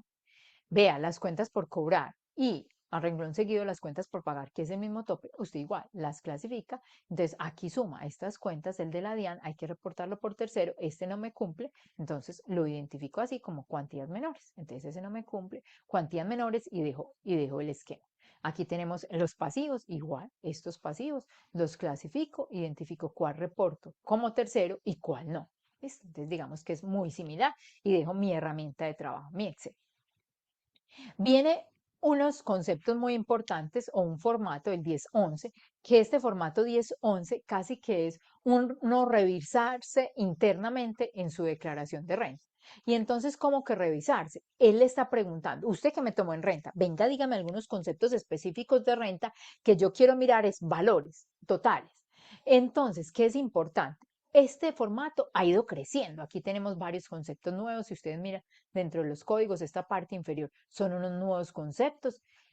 Usted tiene que tener en claro que puede que la administración de impuestos dentro de estos tratamientos especiales o exceptivos tenga todos los que aplica, pero puede que no. Entonces usted tiene que tener claro, yo tengo una renta exenta, pero no está ahí dentro de esos conceptos de renta exenta, no la coloque en otro campo. No diga, es que me tiene que cuadrar la renta exenta, esta se le parece a este, la coloco. No la coloque en otro campo, porque puede generar un programa de fiscalización, porque eso busca cuadrar con los renglones de la declaración. Entonces usted coloca una renta exenta y le dicen, y en el formulario no dice renta exenta, ¿qué pasó? O a otros ha pasado, unos contribuyentes que les han hecho programas de fiscalización y le dicen, vea, yo veo que usted en el formulario tiene una renta exenta. Y voy y busco la información exógena presentada por el igual periodo gravable y por ninguna parte veo reportada una renta exenta. ¿Qué pasó? Cuénteme qué pasó. Pero ahí si no la ve reportada, usted le dice, dentro de los conceptos 8104 a 8187 de rentas exentas, no se encuentra esta renta exenta que me aplica, que está regulada normativamente por este artículo, por razón por la cual no está en la obligación de reportarla. Entonces no existe. Entonces, ahí se va desplegando todo el tema de costos y deducciones, exclusiones del impuesto sobre las ventas, aplica igual regla. Si no está la que usted tiene, no reporte en otro campo. Tarifa especial de impuestos sobre las ventas, exenciones y llegaron estas. Economía naranja, campo colombiano, SOMAC y mega inversiones. Dentro de ese concepto, mire, este es muy amplio. Vamos a volver un poquito. Acá, costos y deducciones. Son muchos los conceptos. Eso nos lleva bastante tiempo. Eso no es pulgando, este con qué me cuadro, este con qué lo organizo, con qué lo armonizo. Pero hay uno que es bueno tenerle el ojito. No trae sino uno. Puede que ustedes en sus inquietudes tengan varios y las podemos resolver si el tiempo nos da esa bendición de resolverlas todas. Vea, es que hay dos campos especiales para reportar cesantía, pero nos debemos desligar que esas cesantías que yo voy a reportar en el 1011 son distintas, por eso hay una raya punteada con rojo, distintas a las cesantías que tengo que incluir en el certificado 220. Entonces, estas son distintas. El 220 es otro mundo que vamos a ver un paseo, pero el 220 a qué hace referencia, lo que pasó en el año grabable anterior, lo que pasó con esa cesantía. Entonces yo, generalmente en el 220, al trabajador que le voy a reportar por el año 2022, las cesantías que yo le consigné en el fondo en el 2022 o las que yo le pagué por terminación del contrato en el 2022.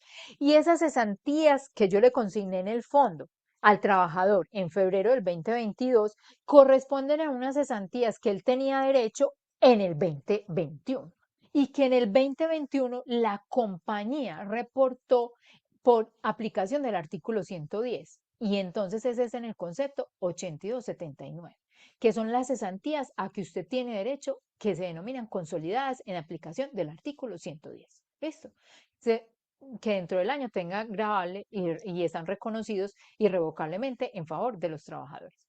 Pero también le están pidiendo, hay otro concepto, el 8245. Y entonces en ese 8245 le están diciendo, vea, dígame cuáles fueron las cesantías pagadas, armonizadas con el artículo 109. Entonces uno tiene que ir a hacer la lectura no solo con cesantías pagadas, sino con el artículo 109. Entonces el artículo 109 le están diciendo, la deducción de cesantías pagadas hace referencia a esas efectivamente pagadas, pero siempre que no se trate de consolidadas y deducidas en años o periodos grabables anteriores.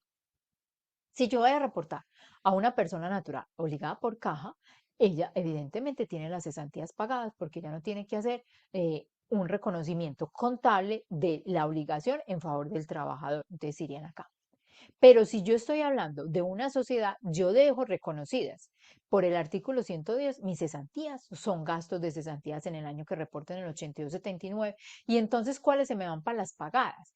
Ese que liquido el contrato de trabajo en el año. Entonces, y le pago ese pedacito de cesantías por el año, que no lo tengo dentro del concepto de consolidado. Esas son las que se me van para allá. Porque si él se me va en febrero, yo le estoy pagando las cesantías que tenía diciembre 31, que se les estoy dando directamente, aunque en febrero ya se les debe haber consignado en el fondo, pero digamos que se fue en febrero primero, sin la obligación de consignar en el fondo. Y le pago las cesantías por el mes de enero. Entonces esas cesantías pagadas van acá. Pero usted solamente no debe hacer ese análisis, porque ese concepto le está diciendo, vea, esas cesantías pagadas, por favor, no incluya estos otros conceptos. ¿Qué son? Las cesantías que se pagan, por ejemplo, las viudas, a las personas que tienen una discapacidad reconocida que da derecho a una deducción especial. Entonces, esas van en otros códigos. Es decir, el tema de las cesantías obedece y necesita una conciliación y una búsqueda en la cuenta, no solamente de gastos, sino en la cuenta pasiva para poder que entre las dos me dé efectivamente el gasto del año. Si yo me voy a mirar cómo se diligencia el formato 1012, es la información de las declaraciones tributarias, ha ido creciendo, pero hace referencia a las acciones, inversiones, bonos, certificados que yo tengo. Entonces debo tener claro esos datos que son los saldos, el saldo contable de diciembre 31 y cómo lo voy a reportar y de cada uno de los terceros, identificando pues cada una de las entidades. Aquí este formato 2275, aquí tenemos a colación este formato es de una persona natural, este que pegamos acá, porque la persona natural que tiene como ingreso no constitutivo, por norma, tiene los aportes que paga a salud y los aportes a pensión, ese ingreso no constitutivo. Entonces lo tiene allá en un renglón de la declaración y lo debe reportar en formato diciendo qué es, ¿cierto? Esa parte y también los rendimientos financieros. Entonces, en la persona natural, ¿usted qué tiene? El rendimiento financiero lo tiene en el formato 1007, allá en el concepto que corresponde. Y con el rendimiento financiero le dio derecho, digamos, a un 100% de ingreso no constitutivo, también lo tiene que replicar en el formato 2275. Entonces, ahí le dan la parte. Antes de pasar a este detalle, muy importante, y lo vi cuando estábamos viendo el formato 1001, existen en el mercado y uno conoce y los profesionales con su experiencia han desarrollado herramientas muy buenas para permitirle a uno conciliar, por ejemplo, ese formato 1001. Digamos que estos uno los puede conciliar más fácil, pero el 1001, que es la madre donde se va una información muy importante, ¿cómo lo concilia?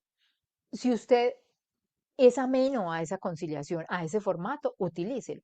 O si no, una forma simple de conciliar ese formato es concepto por concepto, ir a hacer el barrido cuenta por cuenta y decir, esta cuenta va en este concepto, entonces tomo el gasto, tomo el costo, sumo estos conceptos, esta es la cuenta, pego las cuentas y digo, este concepto me suma tanto porque yo vi honorarios en gastos, honorarios en costos o honorarios capitalizados. Entonces el concepto de honorario 5004 me tiene que dar tanto. Entonces esa es una forma más simple de ir cuadrando ese formato 1001. ¿Qué sigue a continuación? Como todos nosotros, vamos a tomar un poquito más de impulso porque este necesita impulso. Como todos nosotros que vamos a reportar información exógena, tenemos que presentar formato 2276 porque la norma dice, como bien nos lo explicaba Marcela, el que esté obligado por alguna forma a presentar información y expida certificado 220 tiene que reportar el 2276, ¿cierto? Entonces, todos tenemos que reportar el 2276. Marcela nos explicó unos cambios. ¿Qué quise traerles yo dentro de este contenido? Nosotros hoy ya debemos estar culminando con la expedición de los certificados 220, porque el plazo es hasta marzo 30 o 31. Entonces, primero nace el certificado 220 y luego nace la obligación de reportar el formato 2276.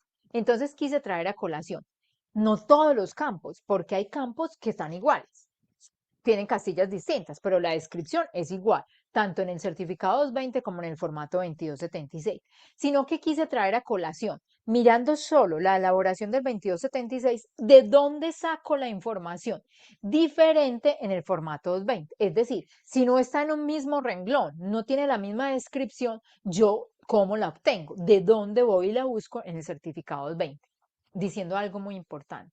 Este es el formato también muy especial. Hay que revisar los parámetros que tienen los denomina para expedir este formato, porque en ocasiones llega un cambio nuevo, un campo nuevo y se les olvida. Y se dan cuenta por allá en agosto cuando el tercero viene y les dice, porque la DIAN llega y suma, usted no reportó y le quedó reportado en otro concepto y le dice, vea, le faltó esta columna, nos tocó una entidad que suprimió toda una columna y esa columna era la más valiosa. Entonces, eso es una sanción muy grande si usted no lo hace bien. Entonces, tiene que tener claro que el formato 2276 está en una versión que es la versión 4, que es para este año. ¿En dónde está? En el artículo 35 de la resolución 00124. Y lo vamos a comparar en unos campos de diligenciamiento con el certificado de ingresos y retenciones. Entonces, arrancamos. La primera parte, vea, le está preguntando el formato 2276, entidad informante. Eso no está en el 220. Usted, el que es empleador, el que es el pagador de la nómina o de las rentas de trabajo, expide el 220. Y usted no tiene que decir cuál es su calidad. Pero usted, que tiene empleados que hacen parte del contrato o unión temporal, contrato de mandato de unión temporal, que es del consorcio, que es de unas cuentas en participación, usted sí tiene que identificar si ese personaje, Pedrito Pérez, ese salario que yo le pagué es para qué, es para mi labor directa. Si es para mi labor directa, usted lo reporta en informante general. Si es para mi labor directa, usted lo reporta en informante general. Pero si ese pago a Pedrito Pérez es para el mandato, yo tengo que extraer la parte del mandato. Si ese pago a Pedrito Pérez es para un gestor en cuentas de participación y también para la parte mía, entonces yo a Pedrito lo tengo que decir. Hay una parte que es mía como informante general y hay otra parte que va para las cuentas en participación. Y cuando esa parte va para las cuentas en participación, yo tengo que decir de ese salario que le toca a cada uno de las partes de las cuentas en participación o socio oculto de ese salario. Es decir, este hay que elaborarlo con sumo cuidado. Tiene que saber usted qué es. Entonces, en la primera parte, usted tiene que seleccionar. Si usted no tiene contratos de colaboración, que muchos dirán, ay, yo me salvo, yo no tengo contratos de colaboración, ¿qué utilizo? Informante general, uno. Y en los otros campos, coloca cero, que lo vamos a ver en la parte final.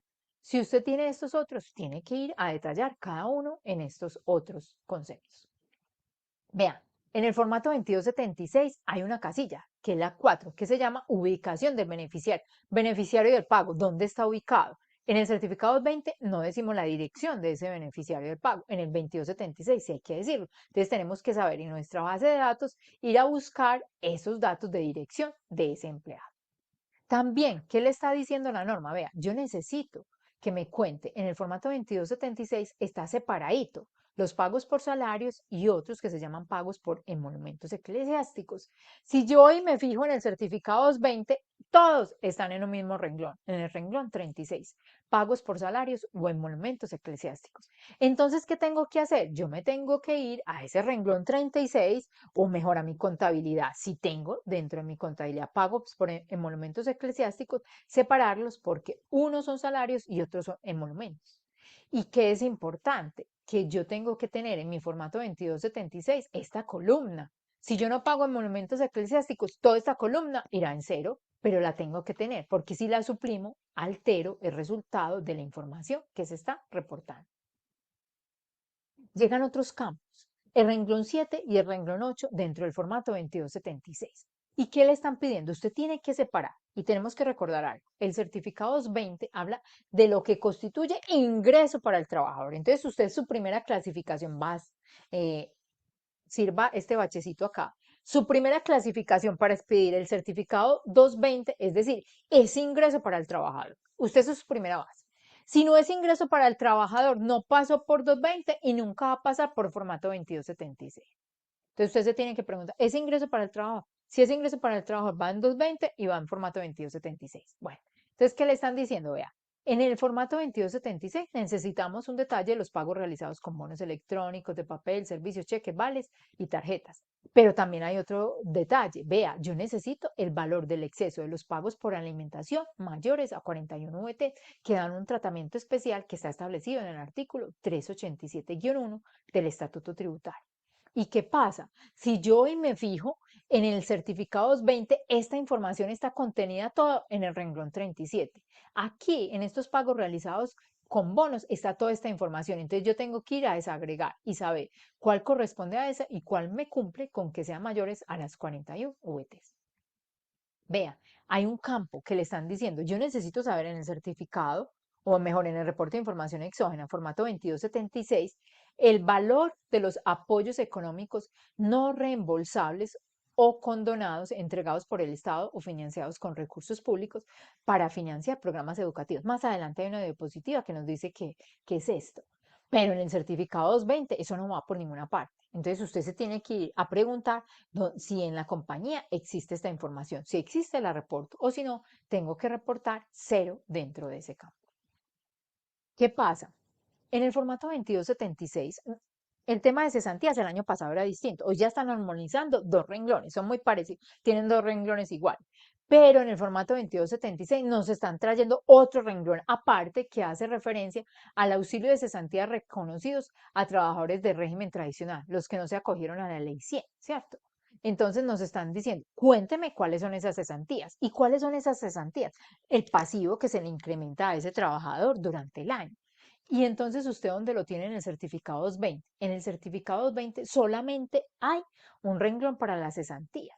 Dice cesantías e intereses de cesantías efectivamente pagadas al empleado. Y dentro del instructivo de la norma, en esas que dice pagadas al empleado, le está diciendo ahí en el formato 220 incluya estas que son reconocidas. No han sido pagadas, pero el instructivo le está diciendo esas son reconocidas. Entonces usted tiene que ir a clasificar cuando incluyan el 220 cuáles corresponden al régimen anterior y cuál es al nuevo régimen. Puede que en unas empresas usted diga, yo estoy salvado, no tengo sino todas de este régimen, entonces no aplica esto. Pero cuando tengo un combinadito, tiene que saber que están aquí involucrados y usted los tiene que desagregar. Más adelante, en el detalle del certificado de ingresos y retenciones, como esa parte de las deducciones, están las opciones que tiene el trabajador o el que clasifica rentas de trabajo, el asalariado o el que clasifica como rentas de trabajo mejor, para hacer unos aportes, para efectos de tener beneficios tributarios. Obviamente ya se han minimizado estos beneficios por los limitantes. Este año sí que va a ser menor el beneficio por estos aportes, pero todavía existen para uno, dependiendo de cada personaje. Entonces le están diciendo, para el formato 2276 hay dos campos. En la columna 27 dice aportes a cuentas AFC y en la columna 28 aportes a las cuentas ABC, ¿cierto? Que son en estas entidades de ahorro contractual y todos que tienen la posibilidad también de hacerlo ahí. Pero ¿qué le está diciendo la norma? O mejor, ¿cómo lo incorporó usted en el certificado 220? En la misma línea. En la misma línea están los dos. De pronto aquí me faltó una A. En la misma línea están los dos, entonces usted tiene que tener claro cuáles aportes a las cuentas de fomento para la construcción y cuáles son estas que son en las otras entidades cooperativas que se puede tener esas cuentas o en el Fondo Nacional del Agua. Entonces ahí las tiene, hay que desagregar. ¿Qué pasa?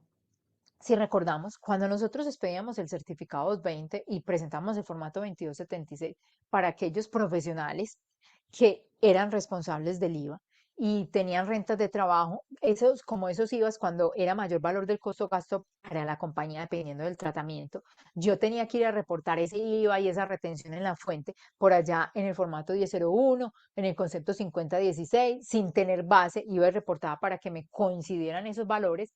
Es una novedad que Marcela nos indicó, ya estos conceptos hay que ir a buscarlos a la contabilidad y reportarlos en el certificado o en el formato 2276. Estoy con certificado y es formato 2276. Me enamoré del certificado 20. Formato 2276, porque esto no está en el certificado 220. Aquí hay uno muy importante. Le están pidiendo Cuando usted a un trabajador aplica el numeral cuarto del artículo 206, es decir, que tenga renta exenta por cesantías, usted, empleador, es el que me tiene que decir cuál es el promedio del ingreso de él en ese momento de ese pago de cesantías. ¿Para qué? Para ver si sí tenía derecho a ese rango de renta exenta. ¿Y con qué va a cruzar esto? Cuando yo esté diligenciando mi declaración de renta, el formulario 210 en esas preguntas bases, eso va a cruzar. ¿Listo? El dependiente económico y dentro de el formato 2276 hay un campo que es simplemente informativo, es decir, no suma, que es los pagos por alimentación hasta 41 BTs, que eso significa que no es un ingreso para el trabajador, sino que es un pago que cumple con esas condiciones que yo necesito conocer. Entonces, esta diapositiva, no vamos a entrar pues en detalle de explicación a qué significa esta diapositiva, simplemente les queda pues para su análisis, que es hoy, cuando yo voy a reportar el formato 2276, yo ya tengo que tener claro cuando realicé esos pagos por alimentación y todos estos, si es o no es ingreso al trabajador, si cumple o no cumple. Entonces es un tema que no debe estar para solucionar en el en el momento de reportar el 2276, sino cuando usted elabora el certificado 220 y le están diciendo la alimentación mensual que cumpla con esos beneficios está hasta una cifra para el 2022 de 1.558.000. Y para trabajadores que vengan hasta 310 VTs, que para cifras 2022 es 11.781.000. Entonces, eso es un tema que usted tiene que resolver antes de.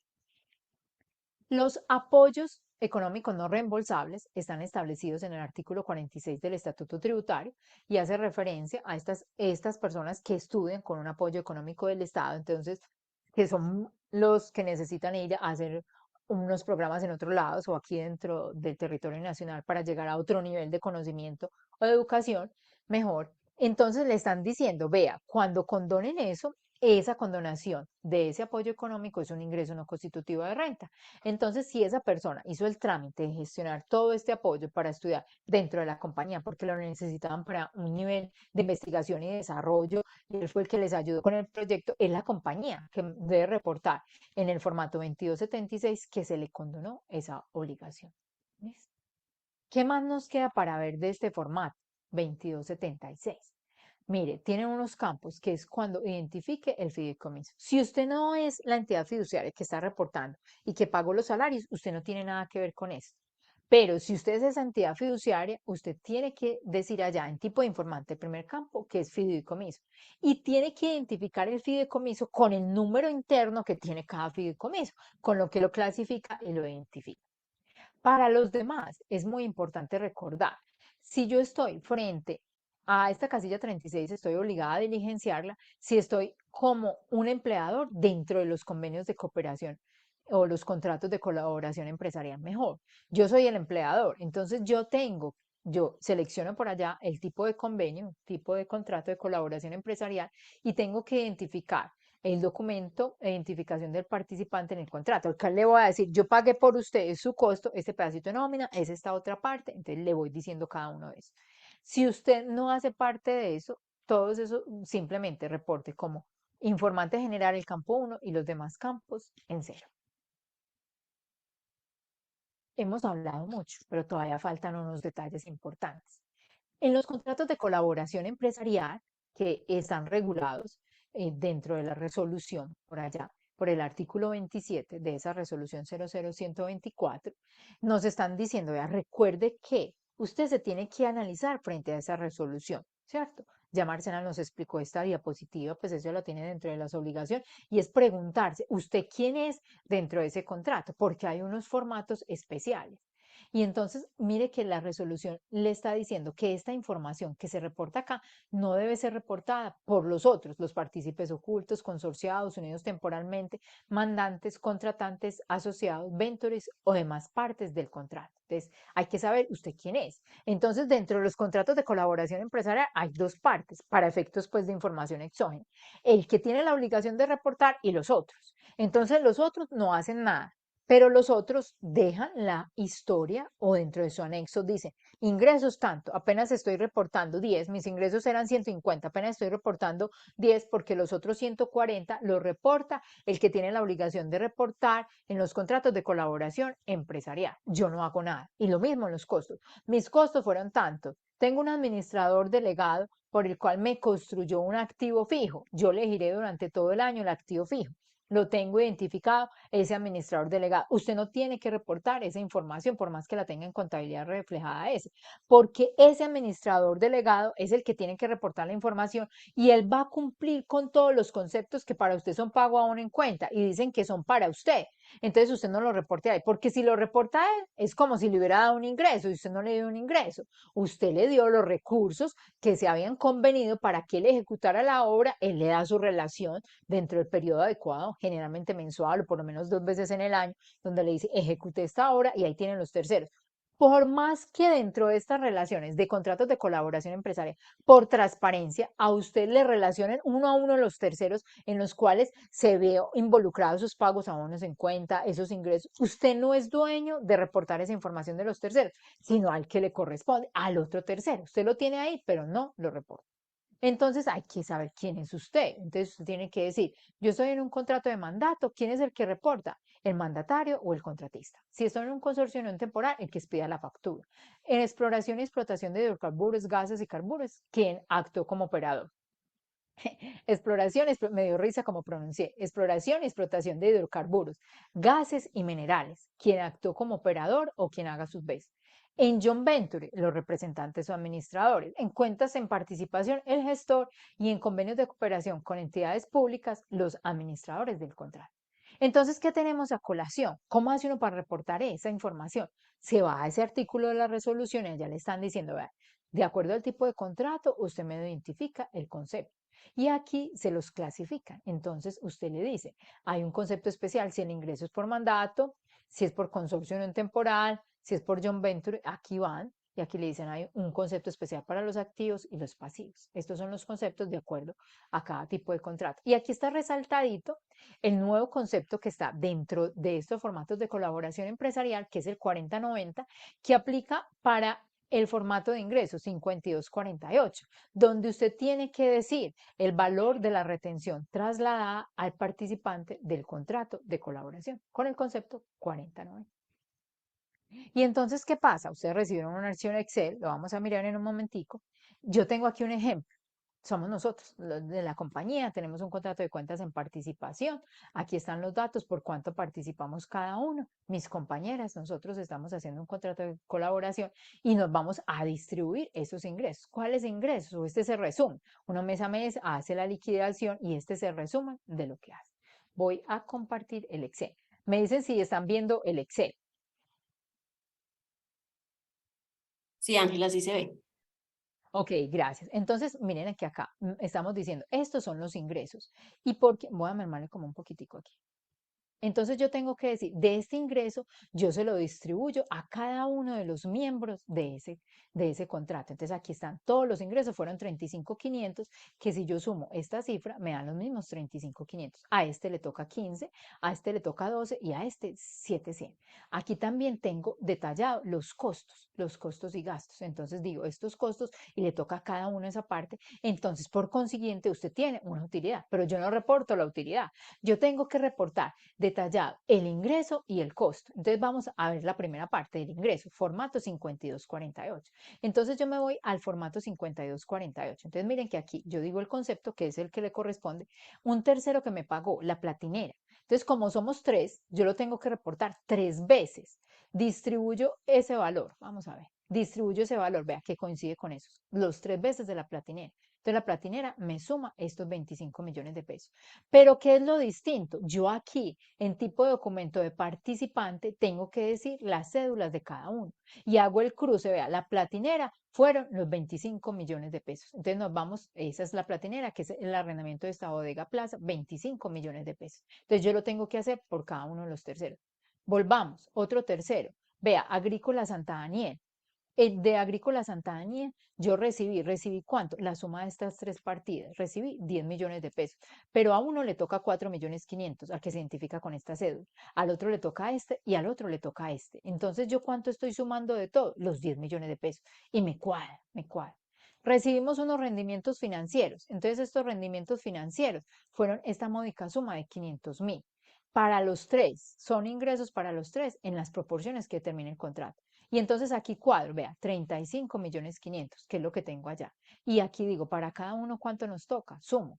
Para este le toca esto, los mismos 35.500, que es esta parte. Igual, sucede lo mismo con el concepto de el 5247, que es la misma estructura del formato 1001, pero llevaba en un formato 5247 adicionándole, es decir, a esos 20 campos que tiene el 1001 se le adicionan otros dos campos donde usted identifica para quién. Entonces, mire qué dice, municipio de Medellín. Entonces, yo tengo que reportar al municipio de Medellín tres veces porque somos tres.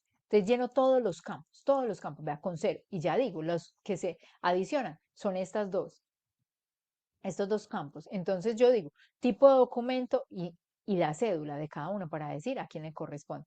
Igual, EPM, digo lo mismo. Un tercero, lo mismo, tres veces. Vea, aquí tres veces, en este azulito, las tres veces, y me voy y le digo los tres veces y lo totalizo. Entonces yo hago todos esos cruces para concluir cuánto le queda a cada uno. Entonces, si tomo los ingresos y los costos, estoy determinando la utilidad. Y entonces ahí ya me da la utilidad. Y entonces esas personas que están ahí no tienen que decir nada. Ya vamos a ver qué tienen que decir. En el anexo, si está obligado a reportar información exógena, dice, mi formato 1007 da 10 millones. Yo tengo en renta declarado 30 millones. Es que los otros 20 millones es del contrato de colaboración empresarial que reportó el que está obligado a reportar, que se llama Ángela Mesa, que se llama Pedro, que se llama la compañía X, la IPS tal, todo. Es eso. Uno muy común dentro de contratos de colaboración empresarial, los de agencias de arrendamientos, ¿cierto? Entonces, una agencia de arrendamientos, yo voy como dueño del inmueble, le digo, señores, agencia de arrendamiento, administreme, hágame toda la labor y entonces usted me está representando, actúa con mi camisa, con todas las obligaciones que yo tengo. Entonces me encuentro una persona natural que cumplió los topes, que ya analizamos a la perfección con Marcela y está obligada a reportar información exógena por el 2022. Y entonces yo visualizo que en rentas de capital sus ingresos fueron 142.250.000, cumplió ya los topes, ¿cierto? Pero ¿qué me están diciendo? Yo tengo unos rendimientos financieros de Bancolombia y otros de Da Vivienda y una agencia de arrendamientos que se llama Alberto Álvarez me pagó durante el periodo grabable 54 millones de pesos. Me están dando un dato adicional. Yo, Alberto Álvarez, ellos hacen la labor con una administración, generalmente es el 10, puede ser el 7, entonces digamos que le paguen el año 5.400.000. Entonces Juan, estos 54 millones de pesos no los tiene que reportar, porque es Alberto Álvarez el que lo tiene que reportar. Y entonces Juan, en su formato 1007, reporta únicamente los otros dos ingresos, véalo acá, 88.250, y deja esa nota, más ingresos de contrato de mandato reportados por Alberto Álvarez por 54 millones de pesos. ¿Listo? Entonces ya, y nos casa los 142 millones 250, que es su declaración, y estamos bien. Juan, ¿qué tiene que hacer? Ah, es que Juan sí le pagó y eso no va en el contrato de mandato. O sea, en el contrato de mandato la agencia le percibe ingresos y si tienen que hacer mantenimiento los hace, pero eso que le paga Juan a la agencia no es producto del contrato, pero no va en el contrato de mandato. Entonces Juan en su formato 1001, por concepto de administración de ese inmueble, le está pagando a Alberto Álvarez 5.400.000 y ya queda tranquilo. Listo. Entonces, Alberto Álvarez, ¿qué dice? Alberto Álvarez utiliza el formato 5248, ingresos recibidos. Entonces dice, ¿qué tipo de contrato es? El concepto que fue los que vimos en la tabla. Y dice, recibí, esta es la inquilina de Erika Lucía, ¿cuánto? 54 millones de pesos y se va a las últimas columnas. Y en esas últimas columnas dice tipo de documento del participante 13 y identificación del participante en el contrato y da la cédula de ese Juan. Entonces ya queda todo cruzado.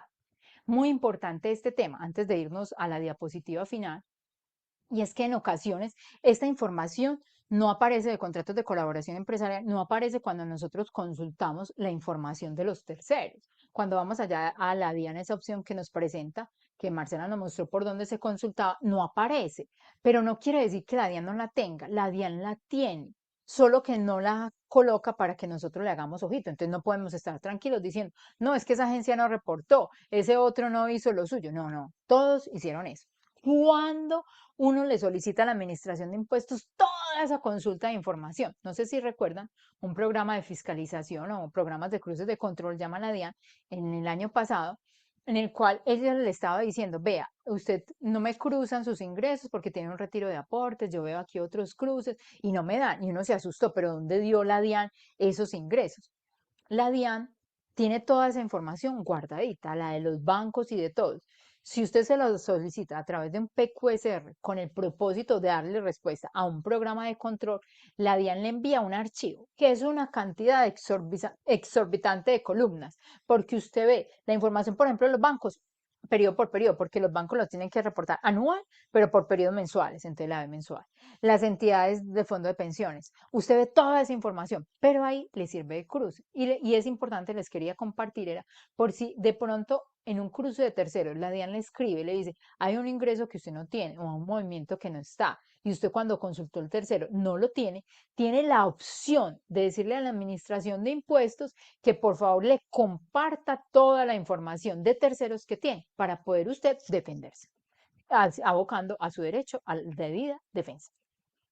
Entonces, para terminar, esto me quedó como la diapositiva solita, pero es muy importante simplemente recordar, cuando yo estoy presentando la información, tengo que ingresar a nombre de la organización o la persona natural, voy por allá por presentación de información por envío de archivos y me encuentro estas opciones, ¿cierto? Entonces quiero simplemente contarles cuáles opciones están. Entonces la primera opción, yo voy a colocar archivos en la bandeja de entrada, es decir, señores Dian, selecciono el formato, la versión que corresponda, venga que yo le voy a colocar. Traigo el archivo, lo firmo una vez, dos, entonces ya lo firmo para que quede ahí listo para formalizar. Y entonces usted hace de este uno, usted se pasa para esta opción, que es diligenciar solicitud de envío de archivos, donde ya él le trae automáticamente la historia del formato, usted tiene que copiar el nombre del formato, número de registros y cantidad de archivos que está colocando y realiza la firma número 2 para poder decirle a la DIAN, aquí está su formato. En ocasiones, cuando yo voy a hacer eso, pasa algo y entonces no me deja diligenciar, pero está la opción de formalizar solicitud de envío. Es decir, se me quedó esto como bloqueado, yo puedo llegar y formalizar, que es traer esa información del formato que presenté, que no me dejó llegar a culminar la firma y se la firmo y la permite culminar. Entonces, por eso están estos con el 2. Después de hacer todo eso, ¿usted qué debe hacer? Vea, consulte el envío de solicitudes, consulte esa información. Cada vez que presente un formato, pues, o cuando hace la presentación en el día, consulte si el formato está exitoso. Si no, ahí mismo realice la modificación. Si presentó, si usted es de los que cuenta con la suerte de presentar todos sus formatos antes de los vencimientos, cuando esté llegando el vencimiento, vuelve y consulte, porque en ocasiones el día que uno presenta sale bueno. Cuando ya está llegando el vencimiento, le rebotó un error, porque en ocasiones la DIAN deja pasar errores de encabezado que no debería dejar pasar cuando uno va a formalizar un medio magnético, pero pasa y uno no se da cuenta. Y después le dice, la cantidad de registro no coincide con el número establecido en la presentación o el nombre no corresponde al periodo, la vigencia del formato no es. Y esos fueron errores que debió evitar el sistema informático, pero no lo evita. Entonces es mejor que usted lo revise. Después hay unas opciones que la administración de impuestos le trae. Y las opciones le dice, vea, usted reemplace parcialmente el envío de archivos o reemplace solicitud de envío de archivos. Siempre sugerimos utilice ese reemplazo total. Esto se llama reemplazo total, reemplace solicitud de archivo. ¿Por qué? Si usted se va para reemplazar parcial, el sistema le bloquea ese formato. Entonces usted dice, llegó el gerente presionando porque en el 1001 le reporté lo que no era a un amigo de él. Entonces yo voy a ir a cambiarlo ya y me voy por parcial. Y después se da cuenta que tiene otra inconsistencia dentro de esa información. Ya no le deja volver a modificar eso. Entonces siempre es mejor por reemplazo total del formato. ¿Qué queda dentro de esto? Antes, pero todavía sigue siendo generoso el cambio, hay una opción que es cancelar la solicitud. Es decir, vea, yo monté los medios magnéticos y después me di cuenta que por error cogí el archivo de otra compañía y no era el formato 1001 de esa compañía. Entonces, ¿yo qué hago? Ay, ¿qué hago? Pues no le estoy haciendo daño porque la información llega al tercero, pero yo lo tengo que bajar. Entonces, existe la opción de decir, señores Dian, ese formato no es, se lo cancelo. Muy bueno tenerlo antes del vencimiento.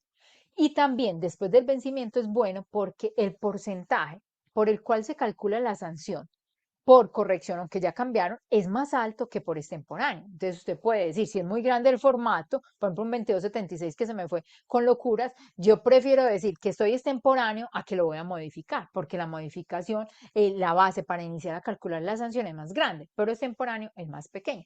Entonces yo voy por esa opción de cancelar solicitud de envío de información exógena. Cumplimos a cabalidad con el tiempo de la charla magistral, entonces yo me voy a un espacio de receso. Mi compañera Ángela Marcela toma unas preguntas. Después estaré con ustedes cuando tome un poquito de descanso nuevamente en este espacio.